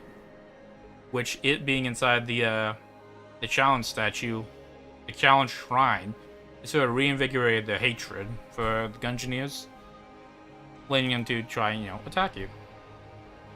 The Last Dragon, which is actually a 3D boss. It's like, so it's the skeleton of the dragon from you fought, that the lingering magic and will of the Gungeon and the Lich revived one more time. It's also described that the Gungeon is a convergence of all dimensions, and that when it was falling apart, one fell away and attached to the dragon, making it 3D.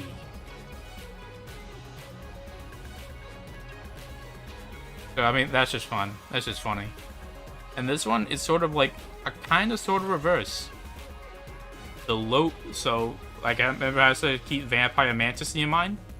While on using Gungeon, he was using Exit the Gungeon as the Low Priest. While falling apart physically, it was also falling apart temporally, bringing forth the past version of the High Priest, the Low Priest. And, I mean, that's it. So yeah, it's just that Exit the Gungeon has, like, versions of bosses from the original game. Okay, Arsenal mode. Now, Arsenal mode was like one of the big updates that Exit the Gungeon had once coming to desktop, or coming onto the consoles and PCs after being only exclusive on Apple Arcade, was Arsenal mode, which makes it like Exit the Gungeon usually uses a combo system that randomly gives you guns with strength and rarity depending on how high your combo is. Arsenal mode sort of subverts that by allowing you just to pick up. I mean, you still have that main weapon that uses the combo system and whatnot, but you can also just pick up guns with like ammo. So you can just have, like, if you like one particular, you can maybe try and get it, just have that on deck. And of course, it's a toggle. It's not like a default thing it is now. You have to toggle it. Okay, so friend of gun and bullet glitch. Now, unfortunately, this is something that no longer works.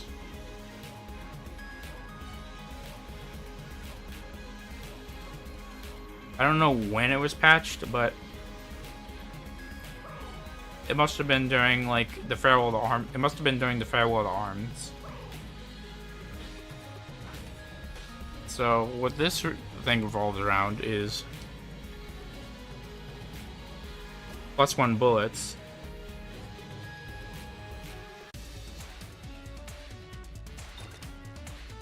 +1 bullets and potion of gun friendship.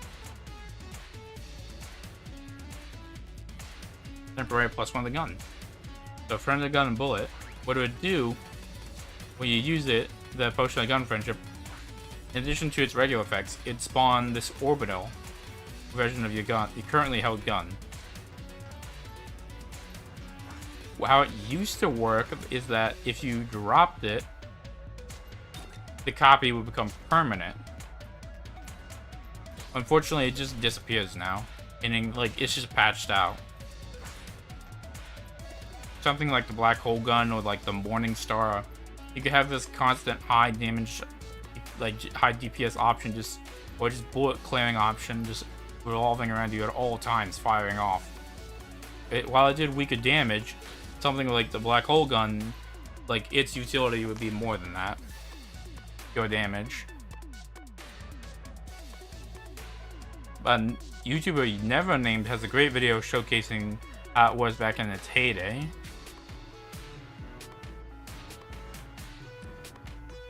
But you know, unfortunately, you know, those days are gone.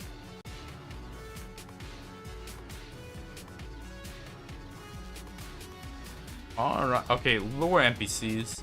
I'm gonna save that one for later because that involves a lot more. Okay, Pane.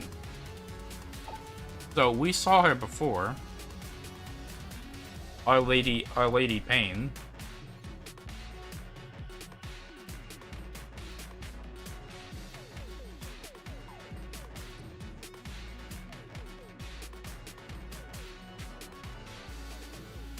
Where, I mean, it was that giant, like, glass octagon.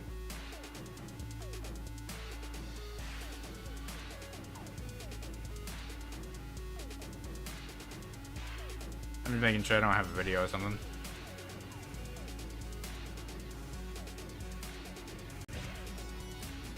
Yeah. Pane, like, she's like a sort of just goddess of glass that you can just pray to. And that the glass Guan stones are hers, a gift from Lady Pane. The silly goddess receive a blessing of 3 glass Guan stones. So yeah, you do it and you get glass Guan stones. She's just sort of a little figure that can, just like, you know, a little figure.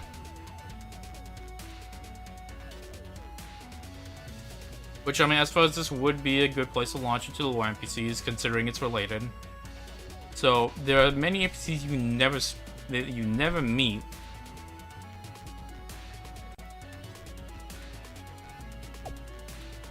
And that, but you hear a bunch of. Oh, not what I meant. And I suppose this is good to mention, like, you know, not only just the side NPCs you never heard of, but other extra information about NPCs that you don't get to hear about.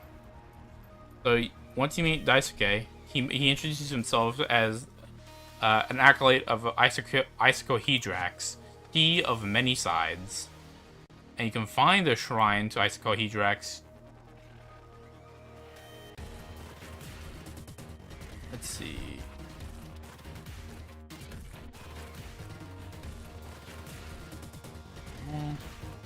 No, I could have sworn I had this.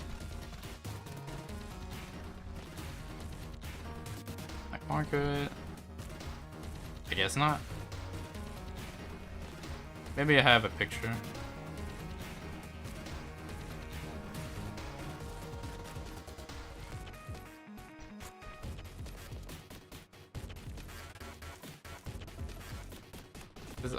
I remember thinking, like, oh man, it's a good thing I found this. I may have accidentally deleted the video. Like an idiot.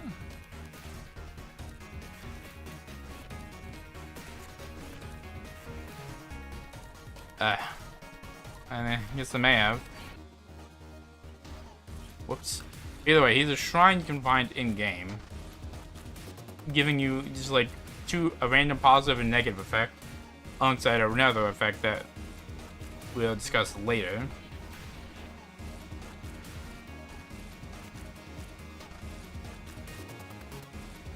And then going to information about NPCs in the game. There's some entries that mention other NPCs directly. So the Gunsling King has a few favorite guns and items. He likes the Dark Marker. Favorite the Gunsling King, who somewhat inscrutably says it reminds him of his servant. He likes a favorite of the he likes the little bomber.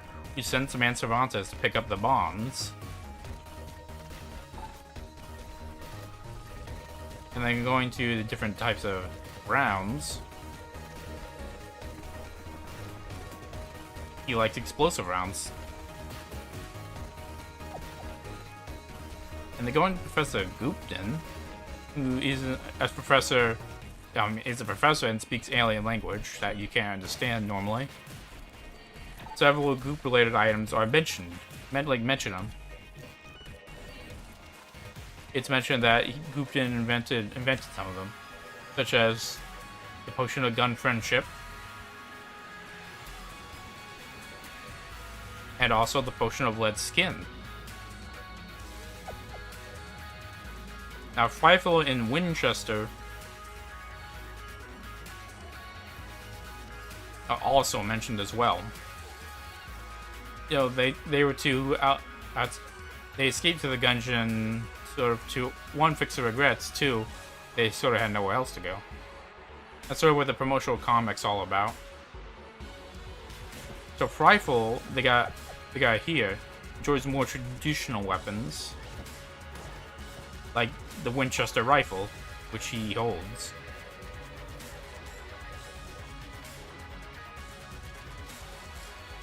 Bit dated, but still packs a punch.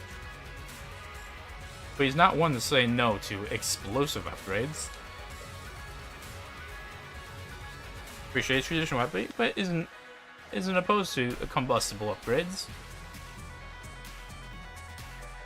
And he actually has a bullet type that's attributed to him. Stout bullets.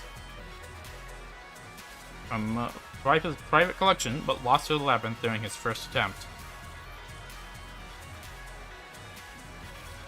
And Mauser invented the homing bullets to cheat at Winchester's games. But the reason why Winchester's games are he's like a giant smiling head of his, well, they were invented like that to appear more friendly, to circumnavigate homing bullets. And not to mention Grey Mauser has, well, the Grey Mauser pistol. But favored by the prolific thief of the same name.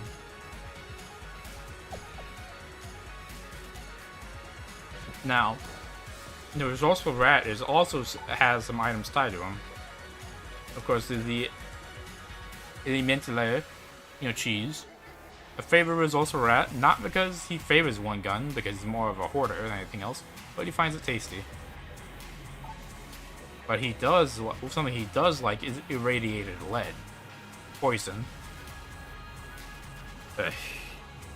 Oh, that son of a bitch. But he also has other guns and tricks up his sleeve. Such as the gun you get by beating his boxing match for the first time. Or the punch-out phase. Made by the results rat to cheat at fisticuffs. Although he never actually uses it in the fight.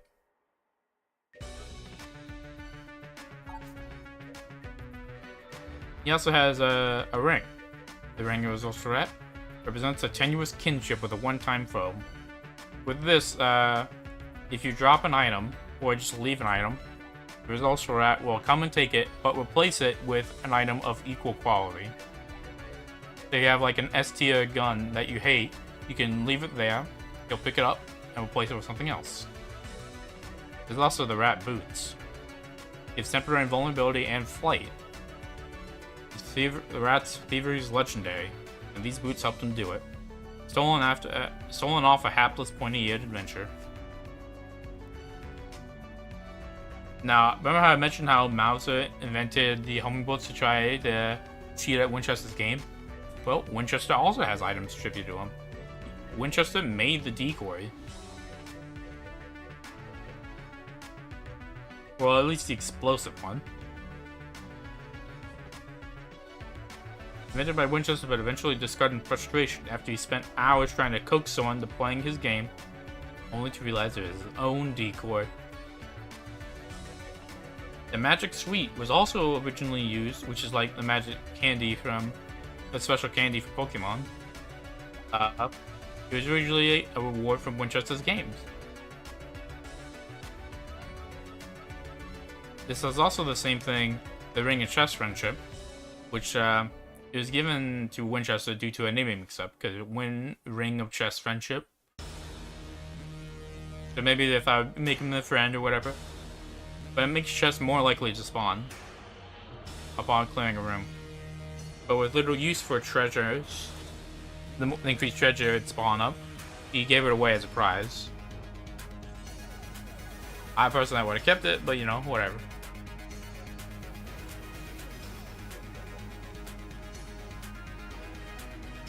And then just related to Devolver Digital, but Serious Canon, the Devolver Digital who owns Serious Sam and also Enter the Gungeon, or at least published Enter the Gungeon, at least, and definitely does own Serious Sam. Serious Sam himself brought the Serious Canon. And also Devolver has their own gun. There's even a synergy between Devolver and Serious Canon for like that mentions a publishing contract.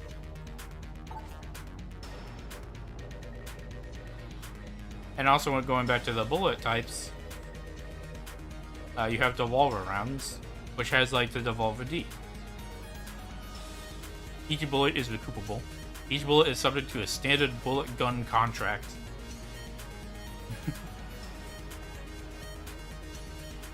Now, referring to the Gungeoneers, when it comes to starting, aside from the starting items, 2 items mention another one of them. That being the cultist, the co-op partner. So the third-party controller,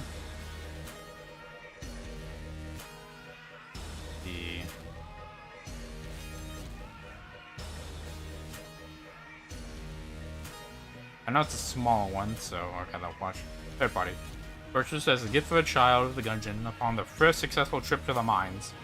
Due to the unfortunate combination of exceptional clumsiness and living in a space full of pits, the controller was soon lost to the depths of the Gungeon. So, the cultists made it down to the mines for the first time. They bought him a third-party controller as a gift, and then he dropped it down the many holes in the breach. As you do. As you do. Yeah.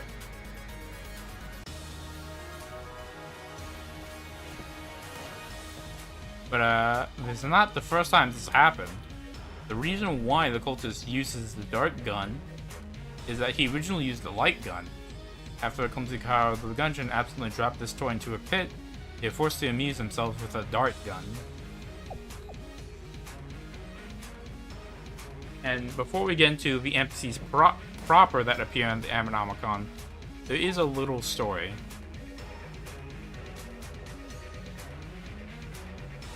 So there's the let's see. So the Gunjurers are an enemy type that, you know, they're all these guys. Gunjurer Apprentice, Gunjurer High Gunjurer, Lower Gunjurer. These guys are also technically Gunjurers. Like applicant to the School of Gunjuration. Yeah, like mostly like these guys. Or the Hexagon mentions it was created by a vengeful one after one of his apprentices were slain by a Gungeoneer wielding the humble bundle of wands. Which magic in the Gungeon outside of Gunjuration is mostly useless. So someone taped together a bunch of wands in the approximation of a firearm. And then, there they were. Stock is formed for what was once a staff, and each piece of metal was enchanted thrice before assembly. The revenge came swiftly and from a great distance. So just a little story of revenge. Okay, so now we're getting to the NPCs proper. Like, these are all characters mentioned exclusively within the Ammonomicon. So, I mean, of course, someone we're not going over is Alistair the Thunderbolt, because he was already mentioned back in the Hegemony of Man section for the last stream. So, the first one to go over is Hespera, the Pride of Venus, a beloved Gungeon. Her iconic weapon was the shotgun full of love. Although, eventually, it was mentioned that she fell, and her shotgun grew dark and corrupted by rage, and thus becoming the shotgun full of hate. Now, through studying her gun, charming rounds are made.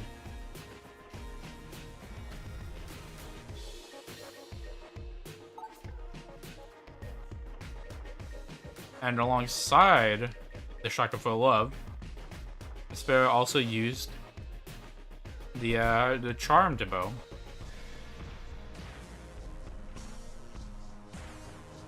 Now, something that isn't quite known is what it meant by she fell. With how most interpretations, with how it reads and how it doesn't mention her using the shotgun full of hate anymore, like used in rage or whatever, it can be implied that she fell, that as in she died. I mean, in that case, why not mention it? Because, I mean, it's not afraid to mention that other people have died.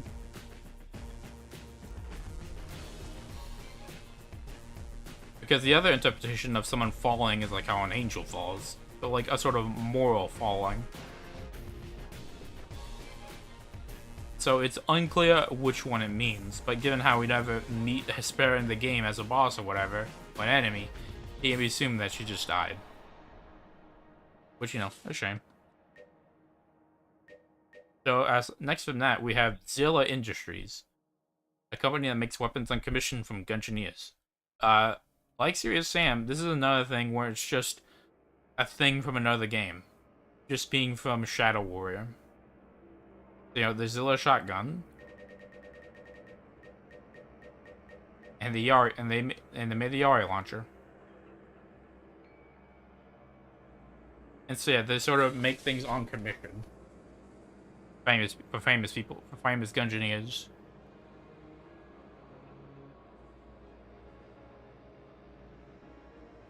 Next in that is Usha Arias, which she famously used the Phoenix pistols. Let's see, where is it?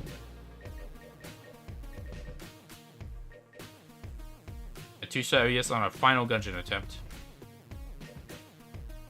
Which, however, the item she's more known for is Double Vision, which is just a bottle of moonshine. Favorite brew of 2-shot Arias. During her time of the Gungeon, she claimed that drinking before a gunfight would double her effectiveness. But for obvious reasons, it wasn't taken too seriously. But perhaps there was some truth in her tales, because drinking this makes you shoot 2 bullets for 1. There's also Medicine Sans Diplôme, a figure who did a bunch of medical experiments. Which, I mean, of course, Sans Diplôme means without a diploma. Seeking a place that would provide a near constant flow of desperate in the injured. Okay, hold on. Yeah. Medicine Sans Diplôme recognized the Gungeon as the perfect place to found their practice. And then, of course, going back to guns, they were the one that originally ordered the plunger.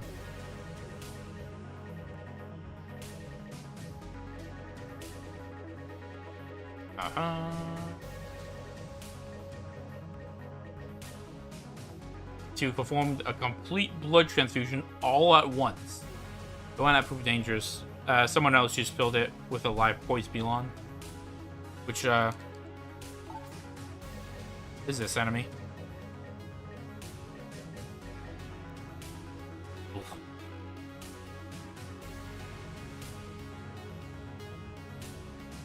And then, but that's not all. Because the Monster Blood item, which gives you health up, alongside making you immune to poison and spilling poison everywhere when you get hit.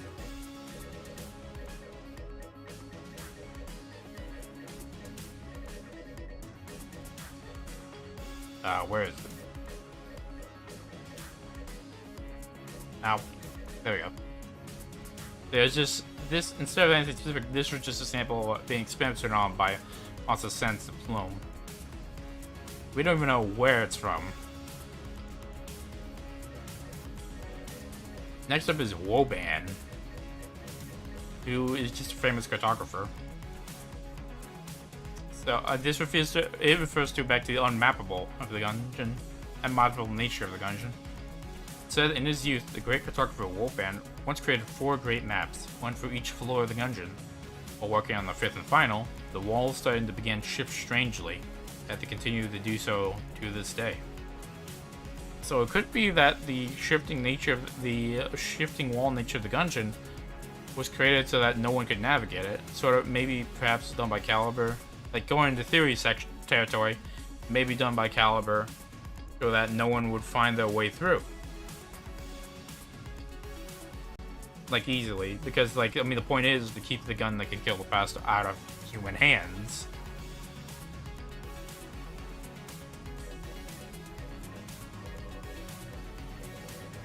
However, Woban is also mentioned, well, not directly, but sort of course, if not directly, then indirectly, by the compass. The sense of direction. Woban JSC, engraved on the back. It'll always point to the direction of the next descending elevator. However, the greatest and finest work, spirited by the Gungeon's adaptation to his previous work, dedicated his life to the art of cartography. Eventually, while near his death, he returned the Gungeon to create the final, his magnum opus, his final artifact, the Gungeon Blueprint, which it maps out every floor of the Gungeon. Unlike a map which only works for that floor, the Gungeon Blueprint works for every floor.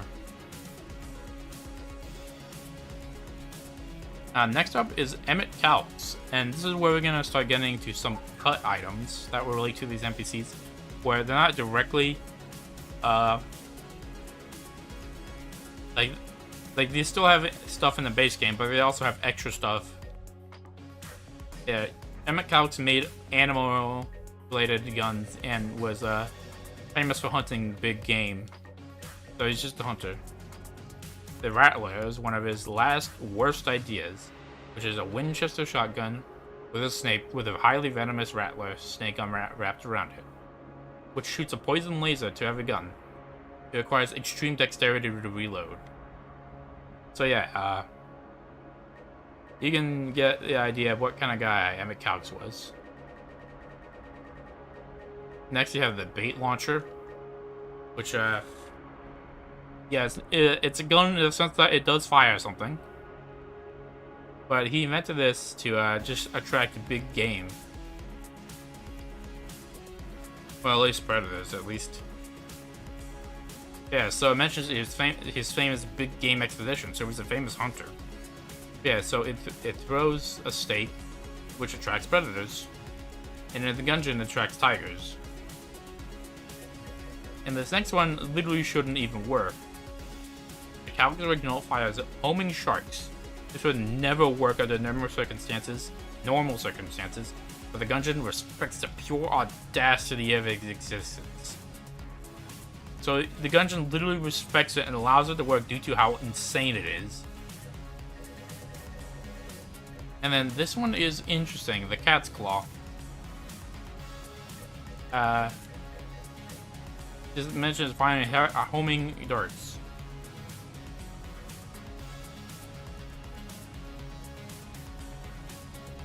So there used to be a gun called the a cut gun called the El Tigre, which mentions that it's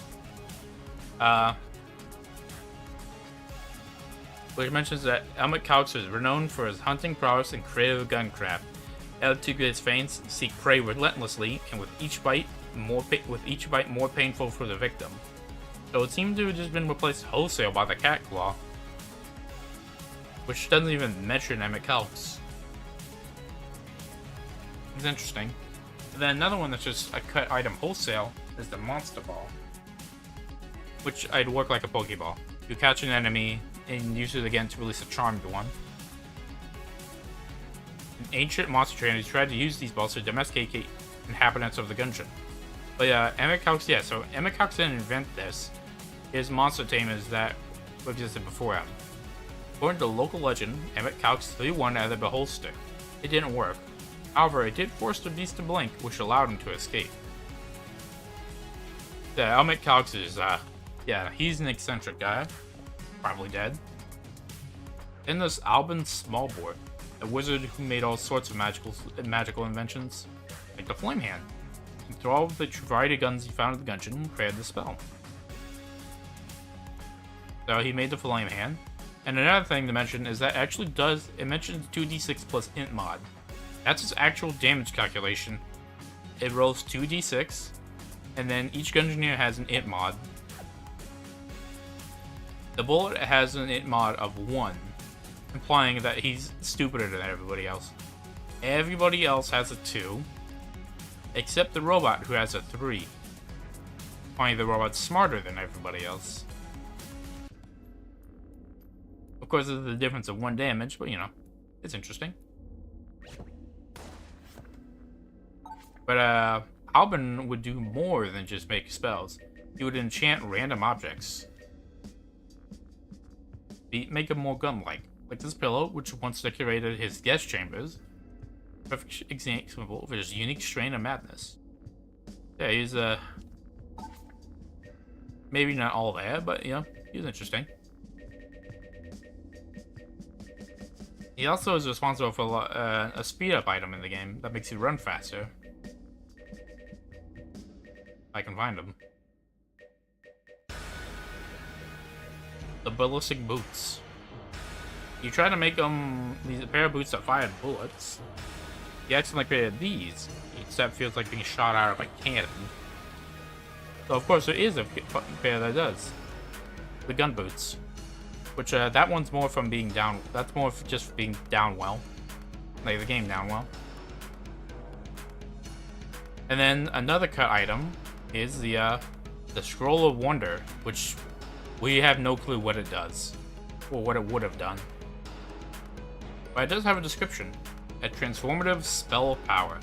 The wizard Albin Smallbore theorized that the more powerful was put into a spell, the less could be known about its outcome.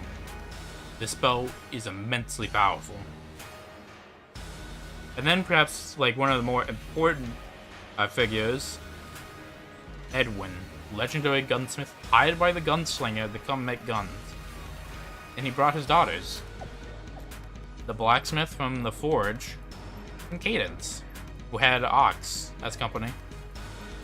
That's Cadence, asleep. That's Ox, the robot that it was sort of made to have a server. But several items in the Gungeon or guns mention being made by Edwin himself. And you may wonder, Tuba, how do you know those are his daughters? I'll get to that. So yeah, a masterwork shotgun created by Edwin, legendary gunsmith. Capacity grows every time the bear is wounded. So yeah, a masterwork shotgun made by Edwin has Revolve the Nations 2-1. So, important to note that it has that tied to it. And you get this one, you unlock it by killing the 4 main paths to the 4 main Gungeons. Pilot, Marine, Hunter, and Convict. You made the Icebreaker. They combine freezing and shattering into one convenient package. You made the Dragunfire. based upon, you know, the High Dragon.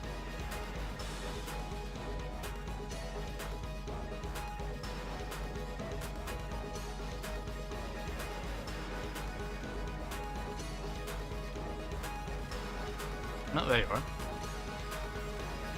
And this one was forged deep within the heart of the Gungeon, which is, you know, the forge.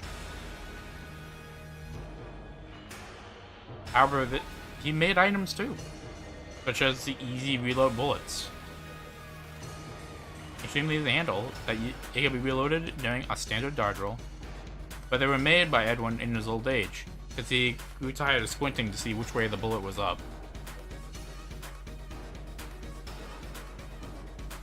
And he owned more too, such as the Ring of Fire resistance, originally worn by the legendary gunsmith himself.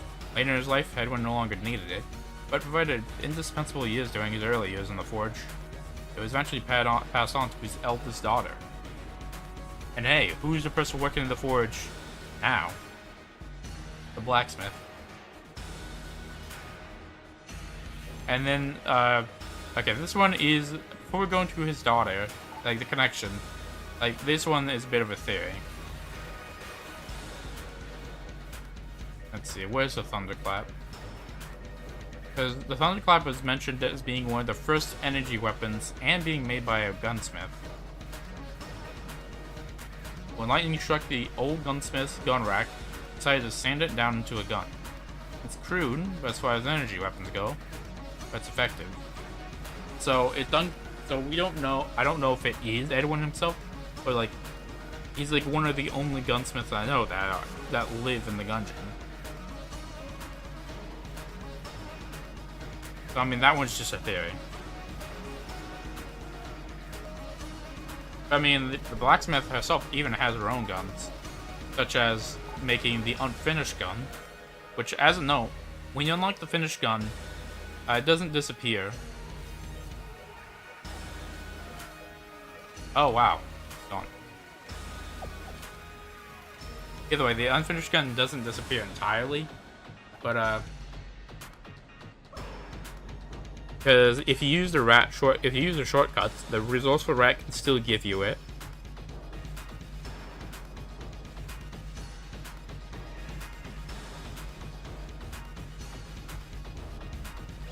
So yeah, this is the gun she's working on all the time in the forge. During a sort of a, I guess, practical exam would be the best word, or journeyman like trial. Like, forged by Edwin's daughter, as he made the Alpha and Omega bullets. He also made the ruby bracelet,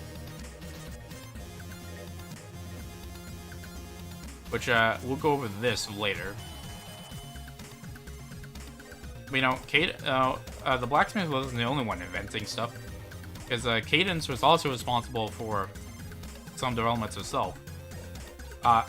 As for she personally invented rocket bullets because she was so impatient. She wanted the bullets to hit the targets faster, so she made these so they would. The frost bullets, not created by her directly, but they were created on her behalf, technically. Nope. Accidentally invented by the Gungeon acquisition team when Cadence told Ox to cool it with all the bullets. But as for the blacksmith, she says this when you ask her like why she's here. I was hired long ago to make guns for the one that built this place. A powerful wizard, that one, fascinated by firearms, but needed a smith. He was always experimenting them, using them with magic. Where there's a walker with a staff, he strode with a strap. Which you can interpret that one. You can interpret that phrase in a different way. I think he was worried that guns would make the magic of the old world obsolete. I guess, in that way, I guess he was right. Then the great bullet hit. Neither I nor my sister ever saw him again. My sister traded for new guns, new artifacts for him to study. She's able to get things from outside the Gungeons sometimes.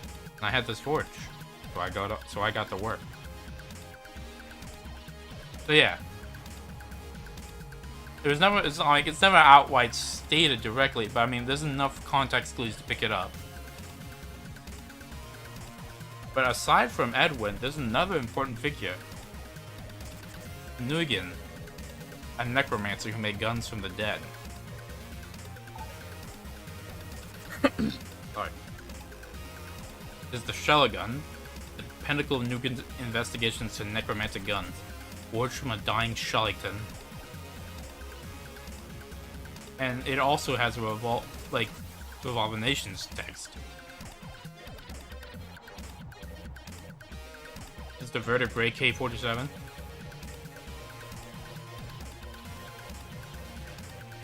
If I can find her.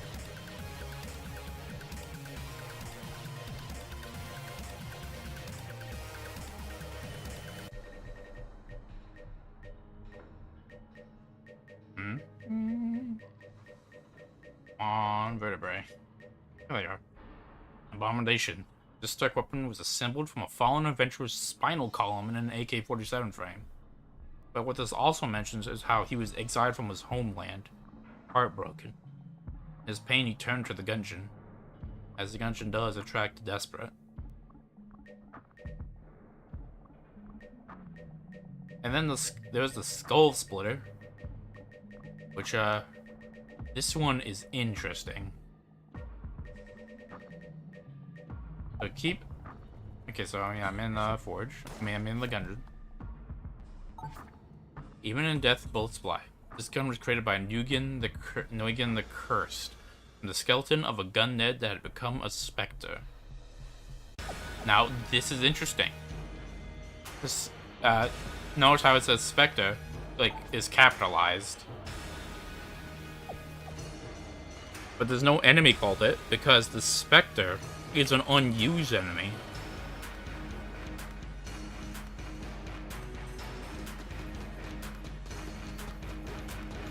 It's sort of like with that, how it's like working.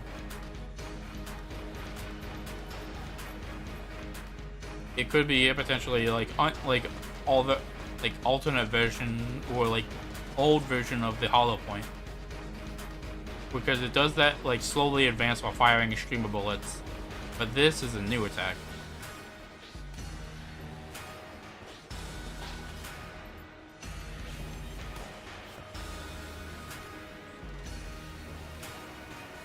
Yeah, so the shotgun, I'm gonna go research, but with this, it mentions something important.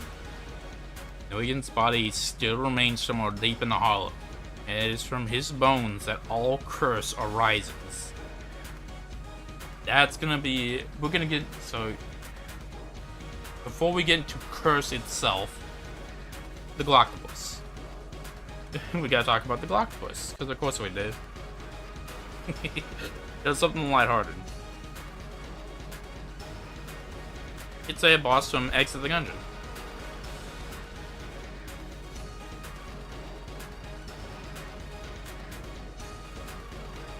Oh. During the Hello at Arms update, which added Arsenal mode, it also added the Glocktopus as a boss.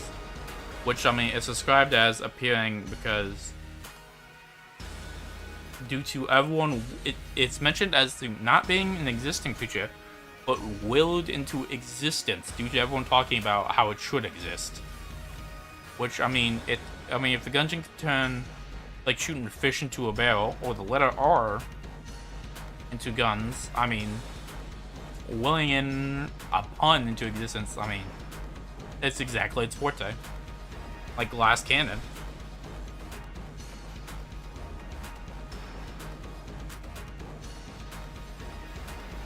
Yeah, so in it, during one of the previous floor, you find this worm and Super Space Turtle. You spend 200 coins to buy the worm, the bait.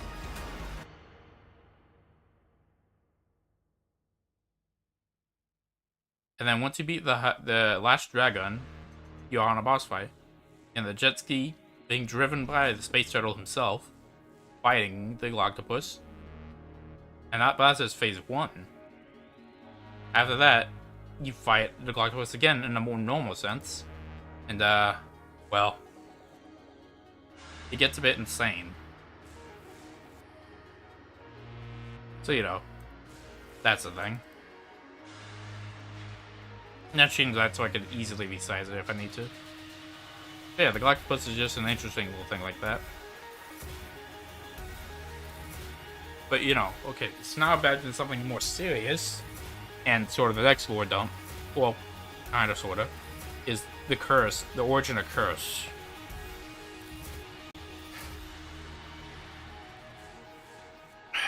Okay, so, you know, as Skull Splitter mentions, Neugen's body is deep in the hollow, and is said to be arising from his very bones. So, curse is many things. It's the cause of jammed enemies, or leads to jammed enemies. With, I mean, the sixth chamber saying it's one of 3 artifacts that led to the creation of the jammed.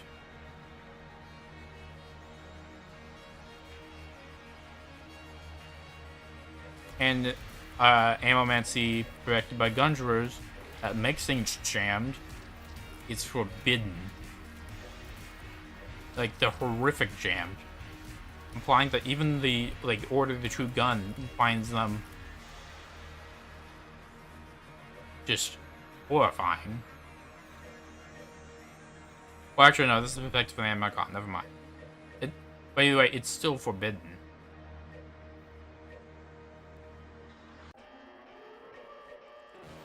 And unfortunately, that's all we know. We don't know.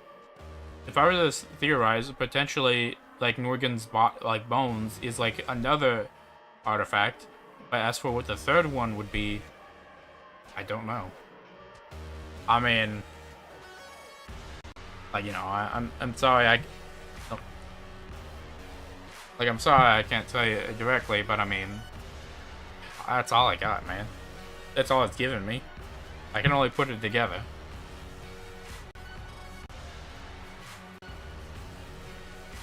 I mean, as far as while here, I can explain, like, what curse is, like, what it does. So, I mean, it gives you a lot of negative effects, usually in exchange for the item giving you curse being powerful or cheaper than getting it naturally. So, I mean, what it does is it makes jammed enemies more likely, where they deal 1 harder damage fully. They deal contact damage if they didn't before. So, like those rats that went around. They could be jammed. If they are, they deal a full heart of contact damage. They shoot faster, they cool down from attacks faster, and have 3.5 plus 10 more health.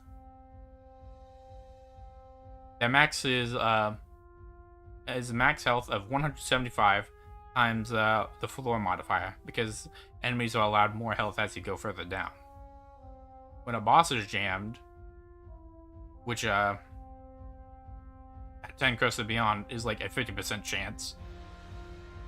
Bosses have 1.2 plus 100, like times 1.2, like 20% more health, plus 100 more.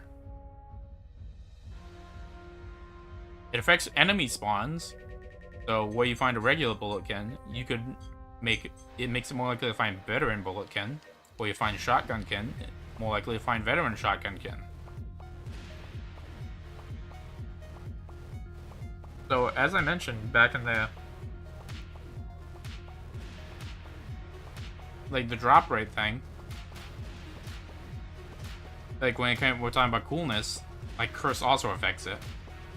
With base stats, you get no drops at all at 100, I mean, okay, so at 20 curse. Because every point of curse, wait, no. Yeah. So the formula was so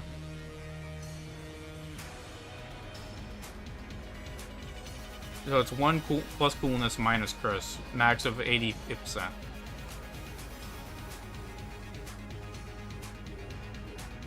So yeah, once you get 100 points of curse, like, for sure you get no drops. But for every point of curse, you also get 5% more. And if you get 5% increased chance of getting an ammo drop, it increases chances of just having a fuse. All chests will have the fuse at 20 points of curse. It increases the chance of a mimic of a chest or a pedestal being a mimic by 2.1% per point of curse.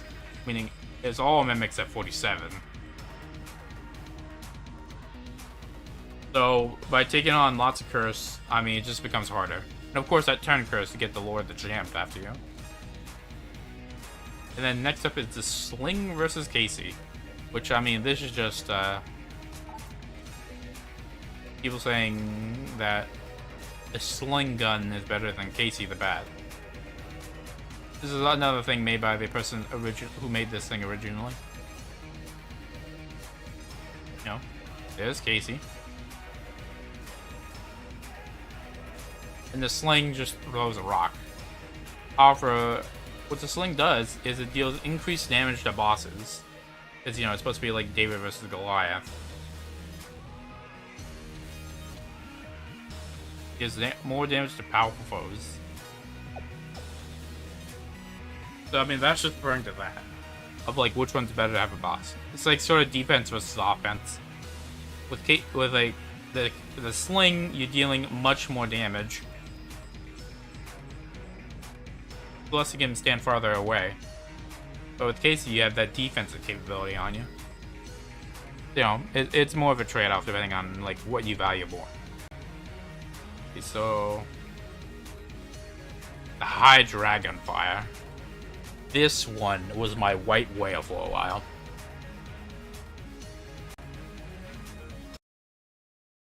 In a secret room, a really rare secret room that only appears in the second floor, like in the Gungeon proper. You have this extremely rare secret room.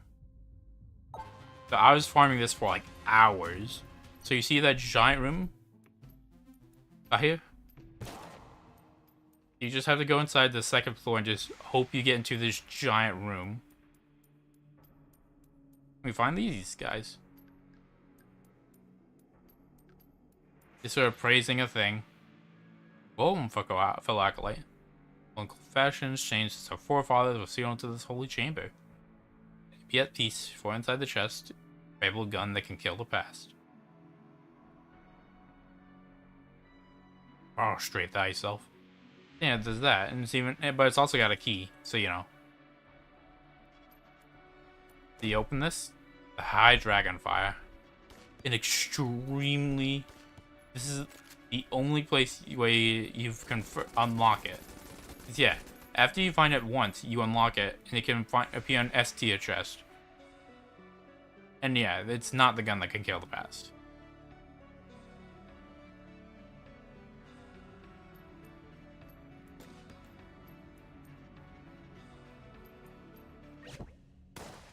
It even has its own description.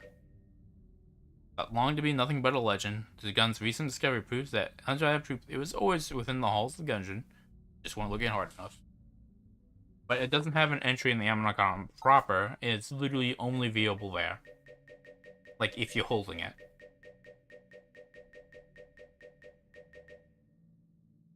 And then there's the regular Dragunfire.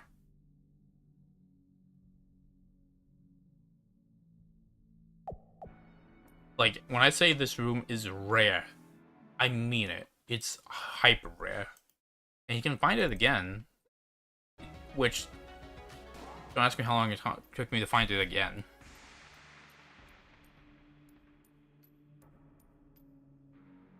But yeah, this time it was just replaced by a random chest. And yeah, who said the ways to change?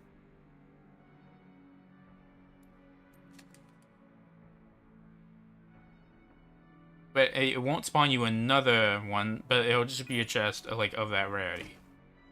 So essentially it becomes the world's rarest like chest room.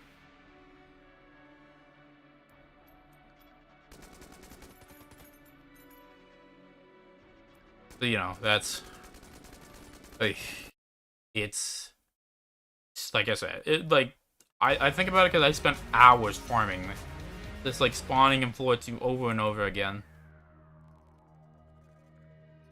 But there's also an additional line of dialogue that I couldn't get to trigger. It says, "It seems bullets have gotten a lot larger since we will see it in here," which refers to much older builds of Enter the Gungeon, where the bullets were way smaller.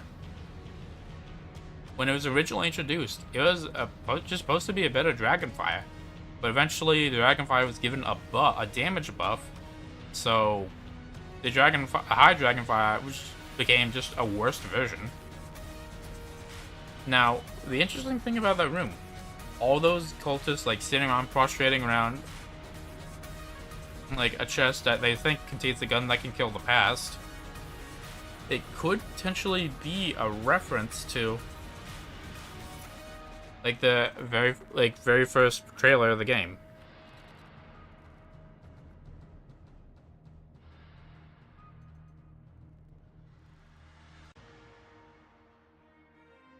Because what it looked like was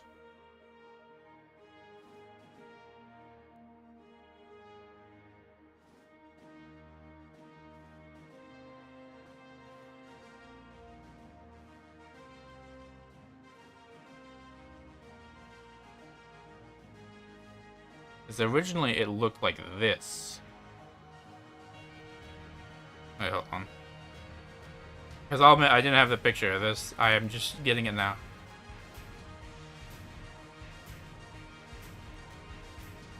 Okay, now I got it.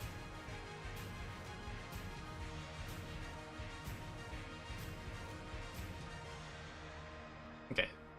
So, with how that looked, you know, like this, all this, prostrating them, giant, like, over a chest, over a giant pit. It could be a reference to the original trailer of the game.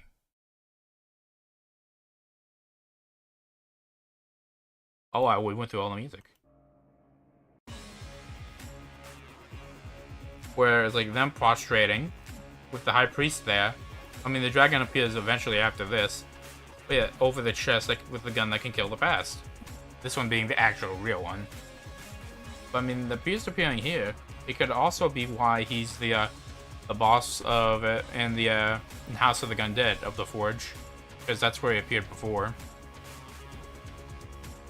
Either way, it's just, like I said, Dragunfire is just a super rare thing that you unlock, like, that you thankfully do not need to unlock to get the finished gun. And like I said, it doesn't even have a proper Ammonomicon entry. Okay, so next up is Magnificence, which is another hidden mechanic, but it's not like Coolness or Curse. It's sort of like a rarity mechanic. Like Binding of Isaac used to have a mechanic like it too, where it prevents quality 4 items from appearing before it was scrapped entirely. However, it's still in Gungeon. It's to prevent you from finding too many A or S tier items, though.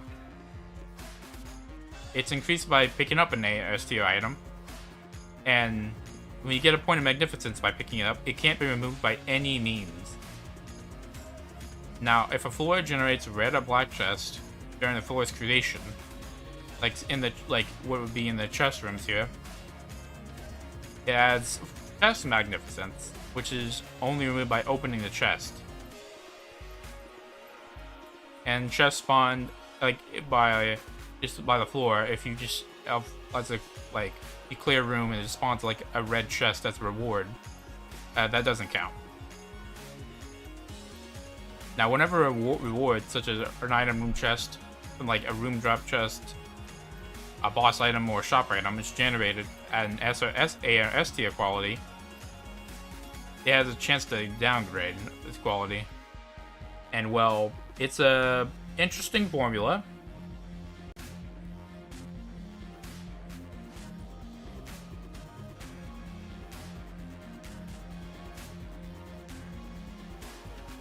One minus like that times like e to the power of like whatever this is, Magnificence points, Meaning it's like meaning it's like logarithmic in its nature. And yeah, no, it's weird, complex math, and I hate it. Ugh, just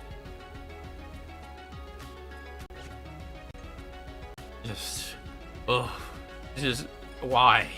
But I mean, just whatever. But you know, things to know is that the formula. Yeah, and when it comes to the formula, Magnificence and Chest Magnificence are added together. And at 0 Magnificence, it's just it doesn't. Their formula isn't used at all. But from there, it just rises logarithmically. And heart items, like simple heart items, such as like the little section that is just oops all heart items, they don't give you a point. This like and another patch made it to where if you open like an S and the AR S to your chest, get a heart item, it also gives you a key. Because I guess they don't value it for whatever reason. However, limit configurum, which is like sort of like the Hellraiser puzzle box. It's a B tier item, but it gives you a point. I suppose it's in part due to how it's supposed to. It gives you rare items as a reward for using it multiple times, but also a curse. It's but 7-leaf clover, which you get from acing 5 of Winchester's games. When I say ace, I mean you hit all the targets on 5 games. It overrides the Magnificence effect on chest only.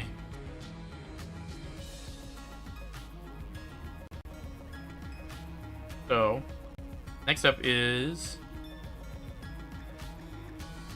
Rat Chest Mimics. So, every chest has a mimic variant, including the chest in the rat in the when you fight the rat. However, something to notice is that if you have the Mimic Tooth necklace, you don't actually. It used to be that they all converted into mimics. However, this was eventually patched, where a Mimic Union representative comes and tells you it was spread a bit too thin, and also the chests aren't even up to code. So they just won't be mimics unless they just happen to naturally, like, you just naturally proc a chance for it to be a mimic.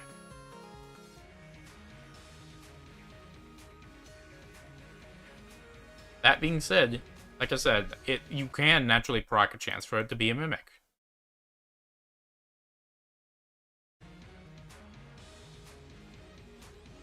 Okay, spawn rat mimic chest. You just say it shoots a bunch of cheese.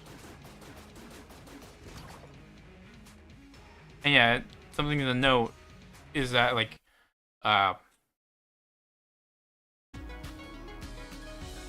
when opening a rat chest, if you for some reason have the item already, due to like getting it beforehand, it'll just give you a random item.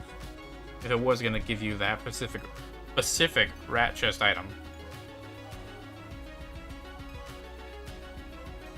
Let's see. Hitting invisible bosses. So anything that does like a sort of AoE damage, such as blanks or explosions, they can hit in a boss in their invisible phases. And when I say that, I mean bosses like the High Priest or Cannon Balrog, who have attacks where they just like disappear, and you just have to dodge their attacks.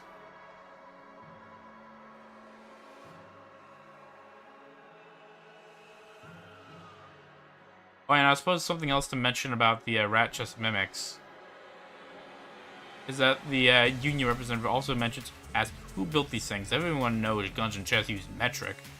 You gotta charge a different rate for these chests anyways, oversized units, because you know they're huge. Yeah, back to invisible bosses. Yeah, invisible bosses, anything that can. So these two, they have attacks where they disappear, and you just have to dodge a bunch of their attacks. Attacks that deal like AoE, such as like the black hole, the big shooty gun, the camouflage, Like anything that just does a huge AoE effect. That doesn't involve hitting things physically. It'll hit them. And including that is Blasphemy, which is the bullet sword. It'll hit them too.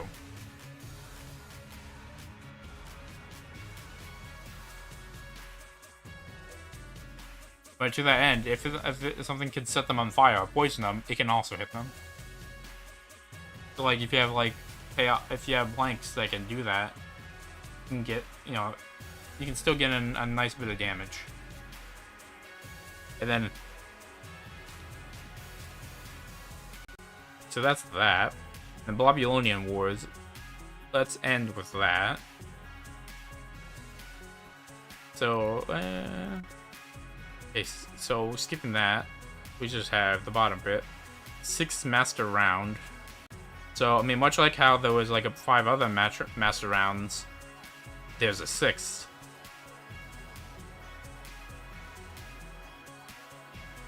And what it does, I mean, assumably, like, we don't even have a picture of it. Assumably, it would have given you a heart container like all the others. But, I mean, it was probably likely cut due to that being the endpoint of a run anyways. But it does have a description. This impossible artifact indicates mastery of the final chamber, a holy shell. Simply looking upon it bestows great peace upon your soul. The Gungeon is at rest. And then next we have Cormorant, the Gundead Knight. I mean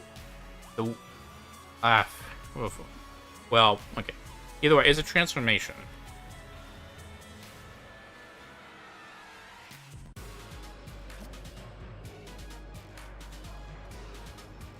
Yeah, Gundead Knight. 3 years.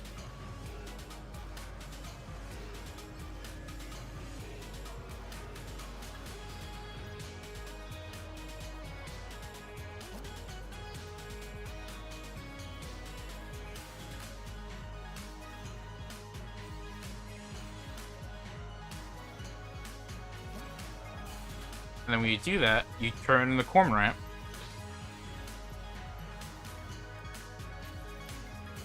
Each piece of armor like gives you a piece of armor, but it also gives you more armor for every floor you go down.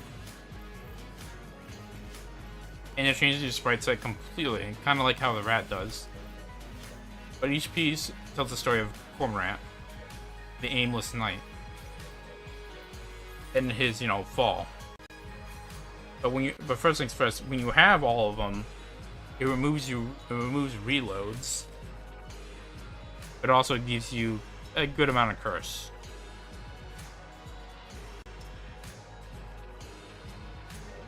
So, the helmet, you removed it upon reaching the Great Forge, set it upon the floor. Once he realized his mistake and returned for the helm, it was gone, only a note left in its place. Meaning it was also Rat stole it. The Greaves.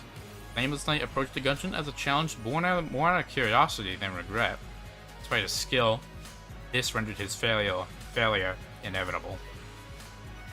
His breastplate, able to dispatch the Gundead with ease, he grew overconfident in his abilities. Deep in the hollow, his concentration had weakened, sustained a grievous wound. So, he grew overconfident in his abilities, let down his guard, and took a bad hit for it. And yeah, never needed to reload.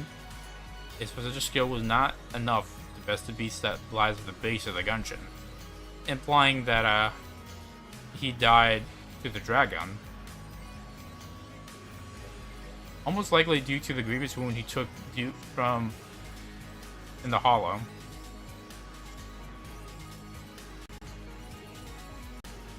Yeah, if you have all the items, you don't need to reload.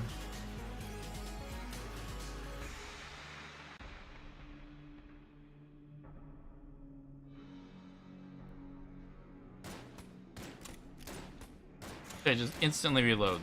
Though of course this means guns that have effects on you reload, such as the rad gun, they don't trigger anymore. It also makes items like Crisis Stone or Cog of Battle completely useless. Okay, so next is items in the past. So, all characters' starting items... Okay, no. Okay. First things first, there's only one item that's designed specifically to be carried over into the past. And that's the Galactic Medal of Valor, which makes you deal increased damage to bosses. And is coded specifically to be carried over. But more to that point, any item that's a starting item for a character, it's coded to be carried over to the past. So if you pick up Dog, Gungeon, and you go to kill your past, it's coming with you. You take of course, it's only really useful with military training or number 2. Since those give you stat buffs. And you don't. I don't think you can. I don't think you unlock hidden compartment. You only unlock disarming personality. Arranging photo can help too, I guess. Maybe battery bullets, because I think it gives you a slight accuracy increase.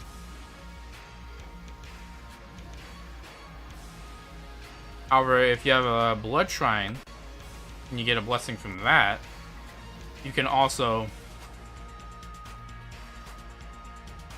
Did I get blood shrine? No.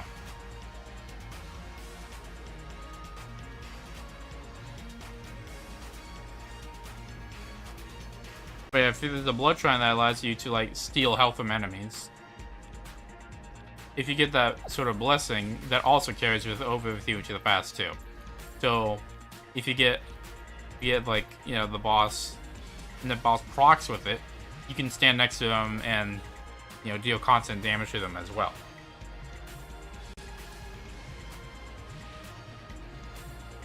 Okay, so next up, the eyeball room. Now this is another thing that has an extremely rare chance of occurring. This one, however, requires an item. That being the teleporter prototype.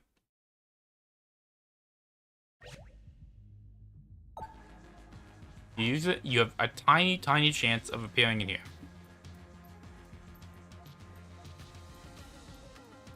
Where this just stares at you.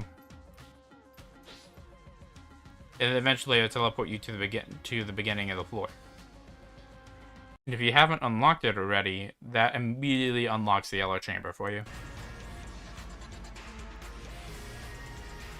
So, you know, that's weird. However, in the code, there's an unused version of the Lament Configurum with a quote-unquote chance to eyeball in the code, which that's potentially how it could have been accessed before. But like I said, I mean, it tracks with how, with the Lament Configurum, it tracks with how it would have unlocked the Lament Configurum. And the Lament Configurum would have unlocked the yellow chamber, which is another sort of eldritch item. And then next up is how Bulletkin are organic. This is referring to, well, that Bulletkin are organic. They bleed. So like all the various things that can happen to the bullet, such as like all the heart items,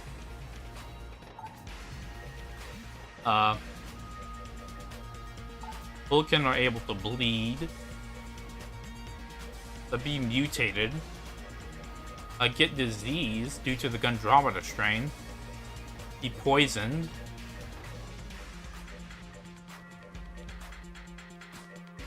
yeah, and like it may even mention the disease spreads quickly due to them sleeping closely together.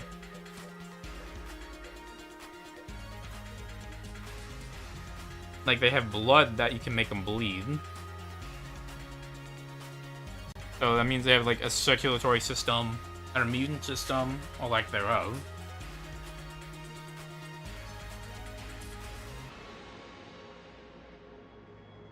However, the Predator gun, which is a gun based on like the laser cannon from the Predator,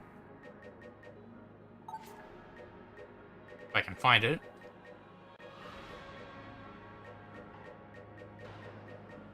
There you are. Generally, the Gungeon do not bleed. So it mentions that it must be difficult to make them bleed.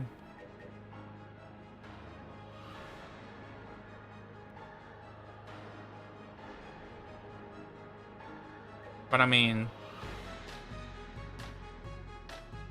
they also possess a skeleton, as seen by the existence of the Skullmet and Skullet.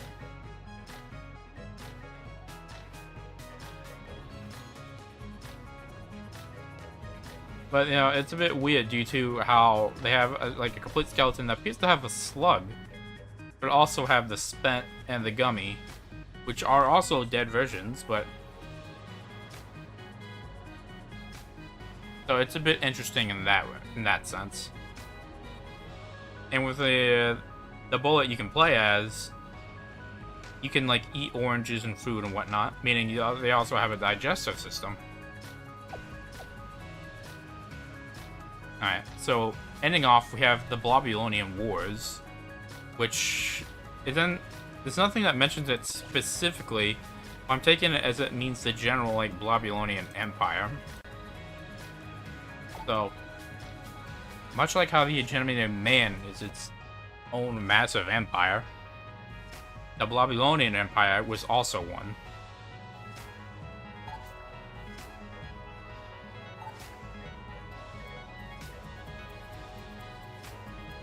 The Abominable once spanned 1,000 worlds, but only began to crumble after the disastrous winter campaign through a particularly cold region of space.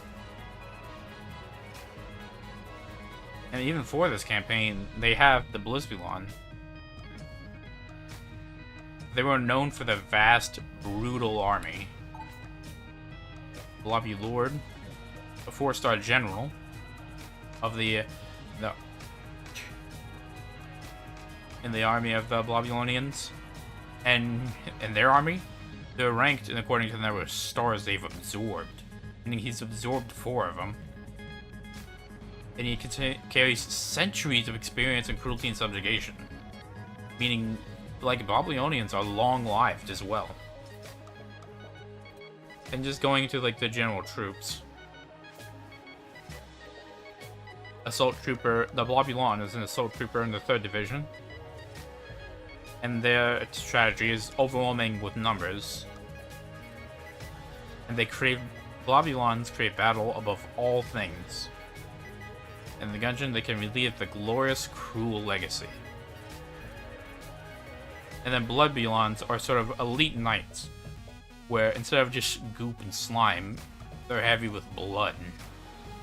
And apparently, all Blobulons have an inherent, like, blood plus berserker rage.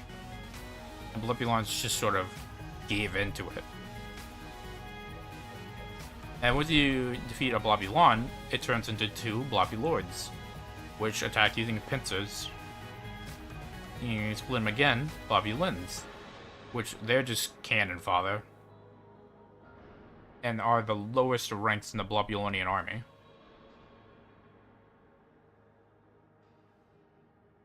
Which, I mean, takes the strategy of the Blobulon of, like, sheer numbers to its limit.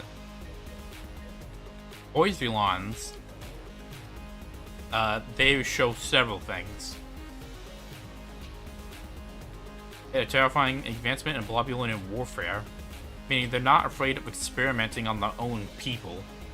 And they're also not a signer of the Geneva Convention, so they're not bound by restrictions on chemical warfare. So, you know, the voluntarily choosing to commit war crimes. And the creation that made the Poisbulons, like it messed up the division process. So the Poisbulord, they can't divide properly. They only know pain. And then eventually the Poisbulon, you divide them into 2 more. And they'll be able to breed.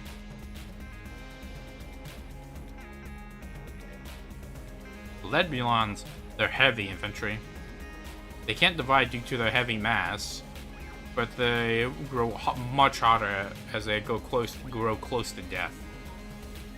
Now, Poopulons aren't actually members of the army.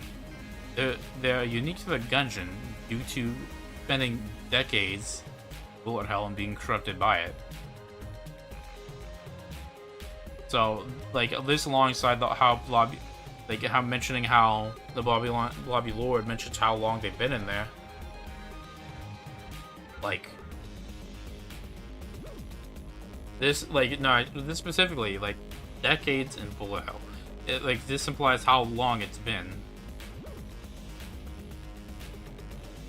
But, the Blizbulons, like, originally bred by the Blobulonian Empire for their winter campaign. So this means, like, they alongside the Poisbulon, like, not only just experimentation but eugenics.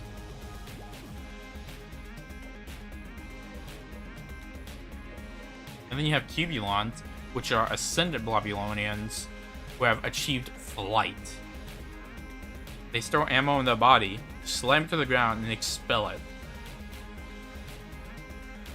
And the cube, because they choose to form them into cubes, so more of them can fit on transport ships. Now, something to notice is how it mentions flight is like a sort of effect of ascendant Blobulonians. When a Blobulon's attack before he subdivides is he flies up to a grate. Like, I mean, if he actually floats. And then if they're in cube port for too long, they eventually harden and cannot return to, like, a blob shape. Cubuleds, they've embraced it and learned how to magnetize themselves to recall projectiles.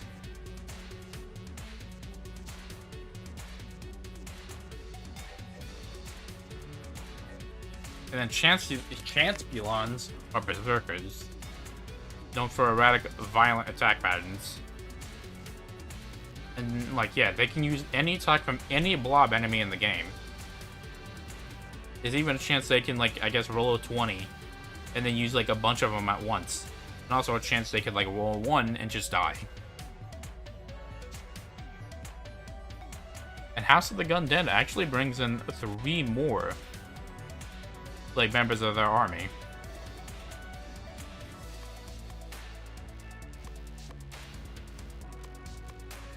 Like, a sort of, and this shows, like, more about their experimentation.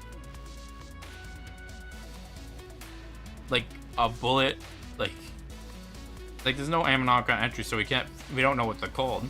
But yeah, they experimented on bulletkin. And, like, to kill them, like, they burst into a Blobulon.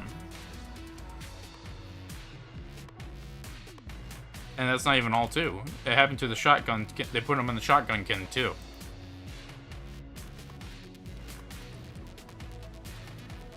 And, like, as mentioned, they kidnapped the president of the Hegemony of Man at the beginning of House of the Gundead. Like, you know, they'd be, like, great ship and whatnot.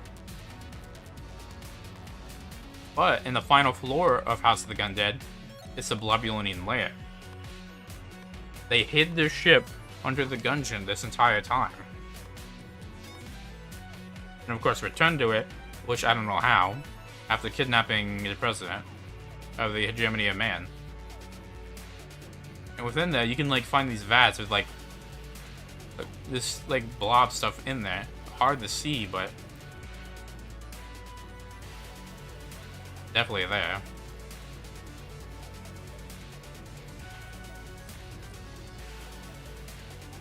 Does make me wonder why the Gundead are working with them, though.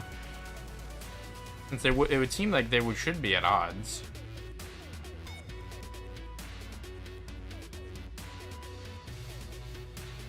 Oh, I do have a Die Shrine picture. There's a Kaiso Heatrax. But, they also formed mech suits. Which, I mean, they explode once you kill them. But there's also, the Blobulonians also brought the membrane to the Gungeon. That's the plate pistol. By the warlike Blobulonians. Its suppressive fire helped King Visk Osbro III win back the province of Goopskoln from the rebel forces led by his brother, Gil Osbro. This implies that they have, like, a monarchy. Which, I mean, to the point. Like, House of the Gun that continues with the Blobulonian Queen. Like, wearing this mask. Like, there's one in the back wearing a crown. There's a boss. And you can still see the crown, one with the crown, by the very right, underneath the turret. So, I mean, we don't know if it's, like, a, like, family system of, like, royalty. And, like, they're still committing, like, doing experimentation on themselves and the Gundead now. And, like, so defeating the Queen somehow leads to the entire detonation of Gunymede, which I mentioned. Which, I mean, it still makes no sense. I mean, but Super Space Tail, the detective, and Black Sash all escape on the ship, which, I mean, makes sense considering they were on the ship to begin with.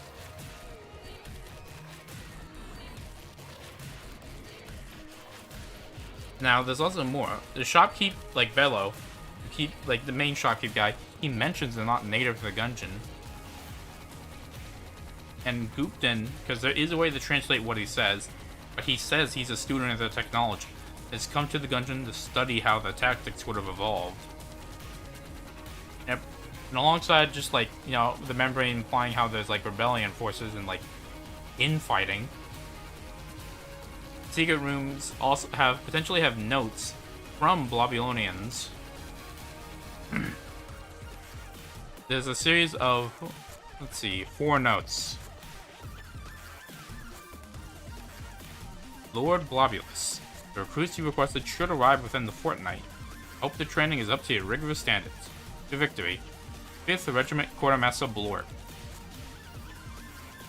Quartermaster Blorp. This is most excellent news. Our Lord is most pleased. Please consider this official notice of your promotion to Senior Quartermaster of 2nd Division. Adjunct Osgu. Dearest Blorp, my heart subdivides to think how long it's been since I laid eyes upon you. I have been promoted, and they're moving me to the front. Know that I love you. Yours forever, Blorp. 0147. Blorp has become a nuisance. When his transfer papers come in, do your best to lose him, eh? AO, otherwise known as Adjunct Osgu. So, yeah, the Blobulonians, they're just sort of cutthroat to, like, everyone, including their own species. You know, that's messed up. But that's 2 layers down, baby. We just got a few more. The Hollow is next, and when I say next, I mean for next time. Oof. That was a lot of work.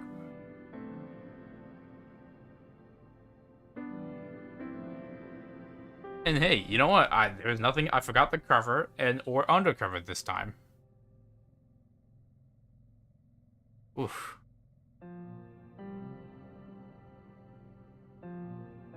I'm gonna have to drink a lot after this, though.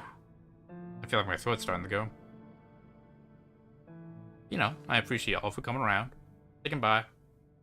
And if you're just watching the VOD and just scrolling through, I hope you find the information you're looking for, and hope you found it interesting. Yeah, like the other one, I'll eventually go through and add the timestamps. Hopefully much faster this time. But oof. That was a lot. I kind of forgot that.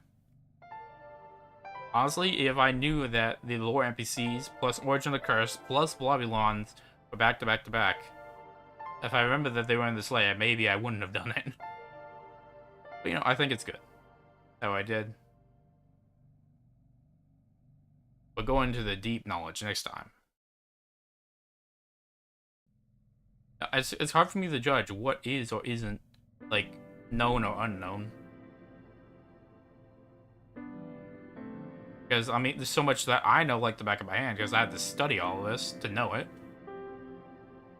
So it's hard for me to judge what is or isn't common knowledge. I mean, I guess if you got gripes, you know, just, you know, maybe leave a comment, or just, you know, shoot me a message. Either way. It's good. And, yeah. Maybe a bit longer before the next one, as I just go in overdrive to try and find a job, because I'm gonna be honest with you, I'm waiting on like 7 people to reply to me. So, you know, that's fun, except it's not. Ugh. What can I do? Anyway, I hope, after me hit the Dutch trail, I hope whatever trails y'all find yourselves on, I hope they find you well. Or at least much better than me. Bye.